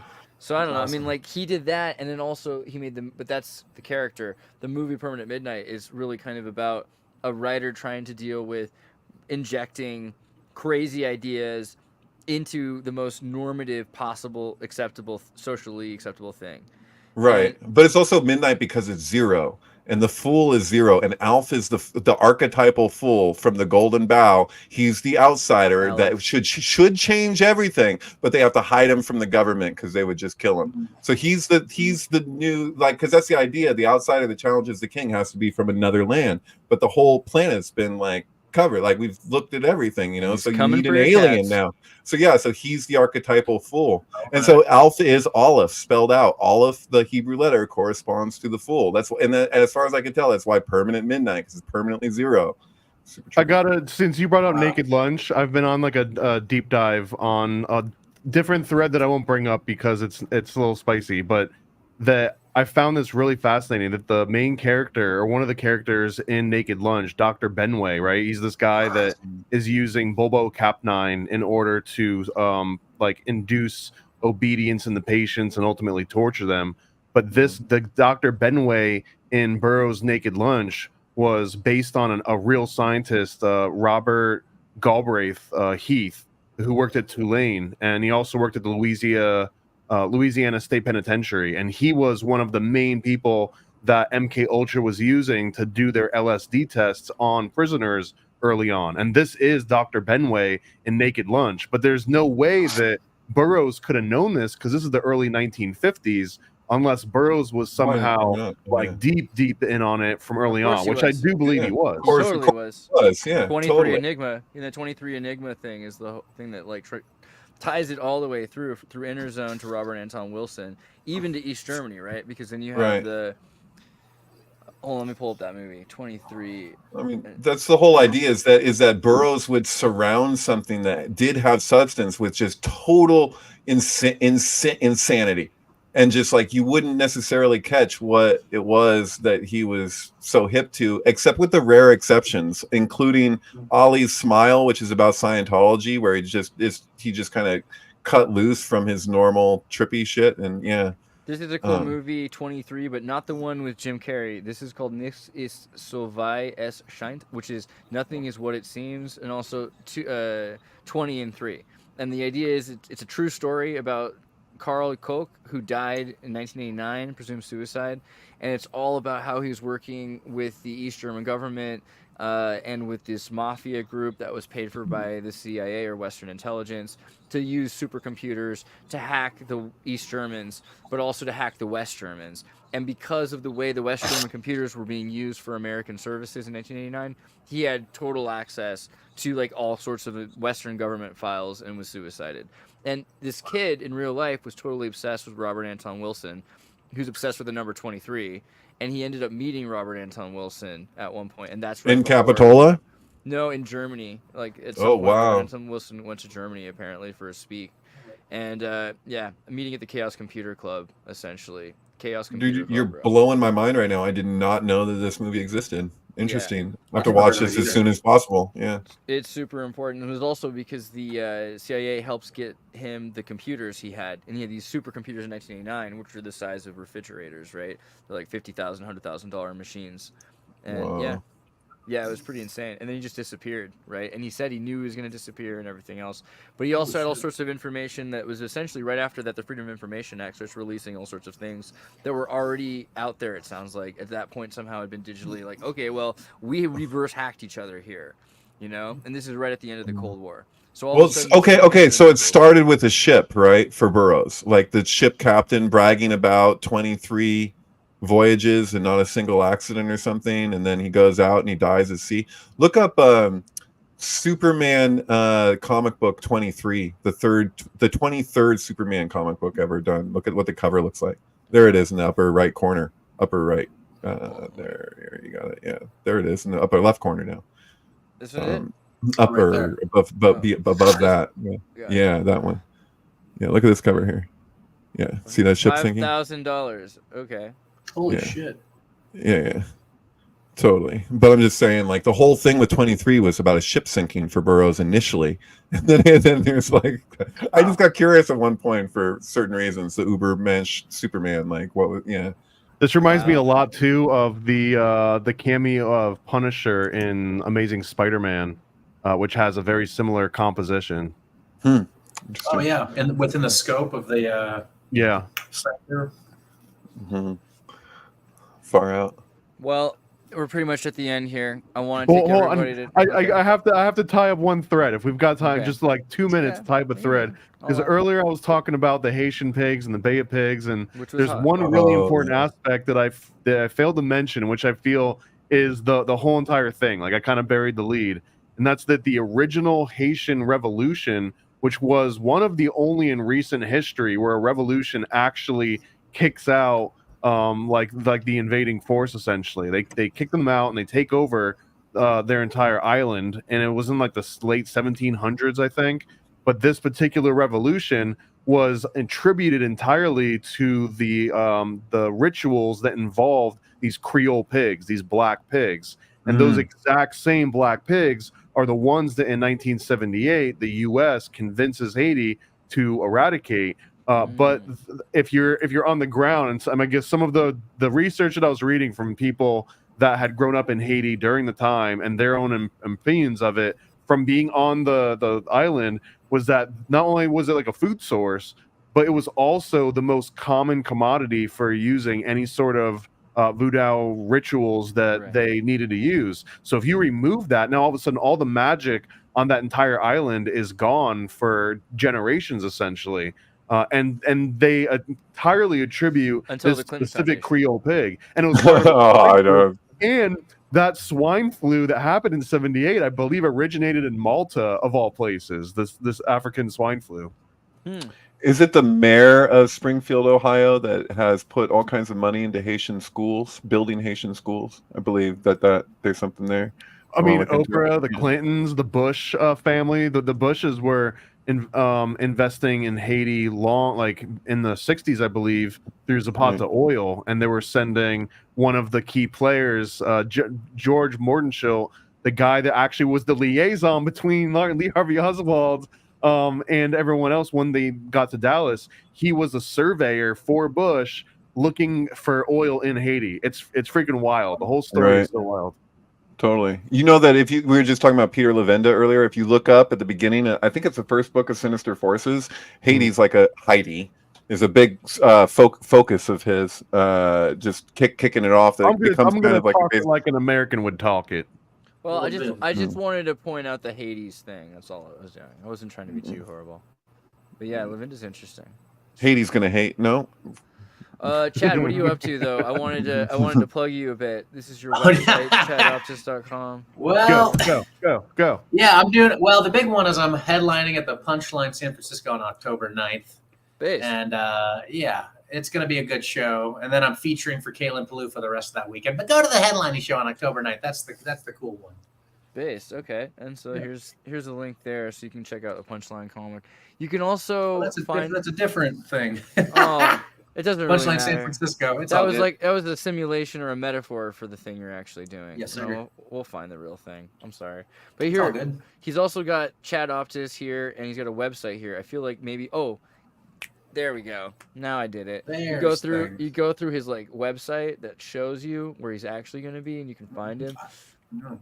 Yeah, I like a lot of his comic material. I think you'll like it too. Well, thank you. Very cool. All right, and Kurt, keep making music, man. I wanted to show them one. Here, we'll go to that. Which one did you want to show them, Kurt?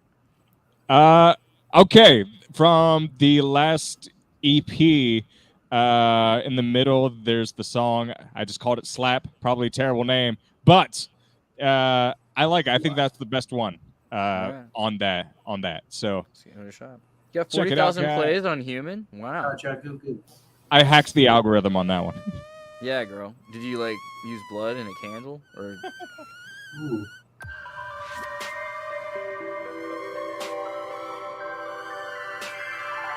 Yeah, you don't have to play the whole thing. But yeah, Only 2 so minutes. I like it. woo.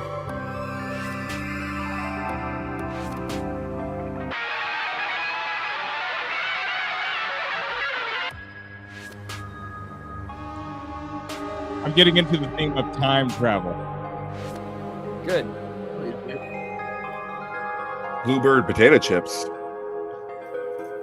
That was a highlight I realized about the Bluebird potato chip. That was an awesome reference. This is you on guitar.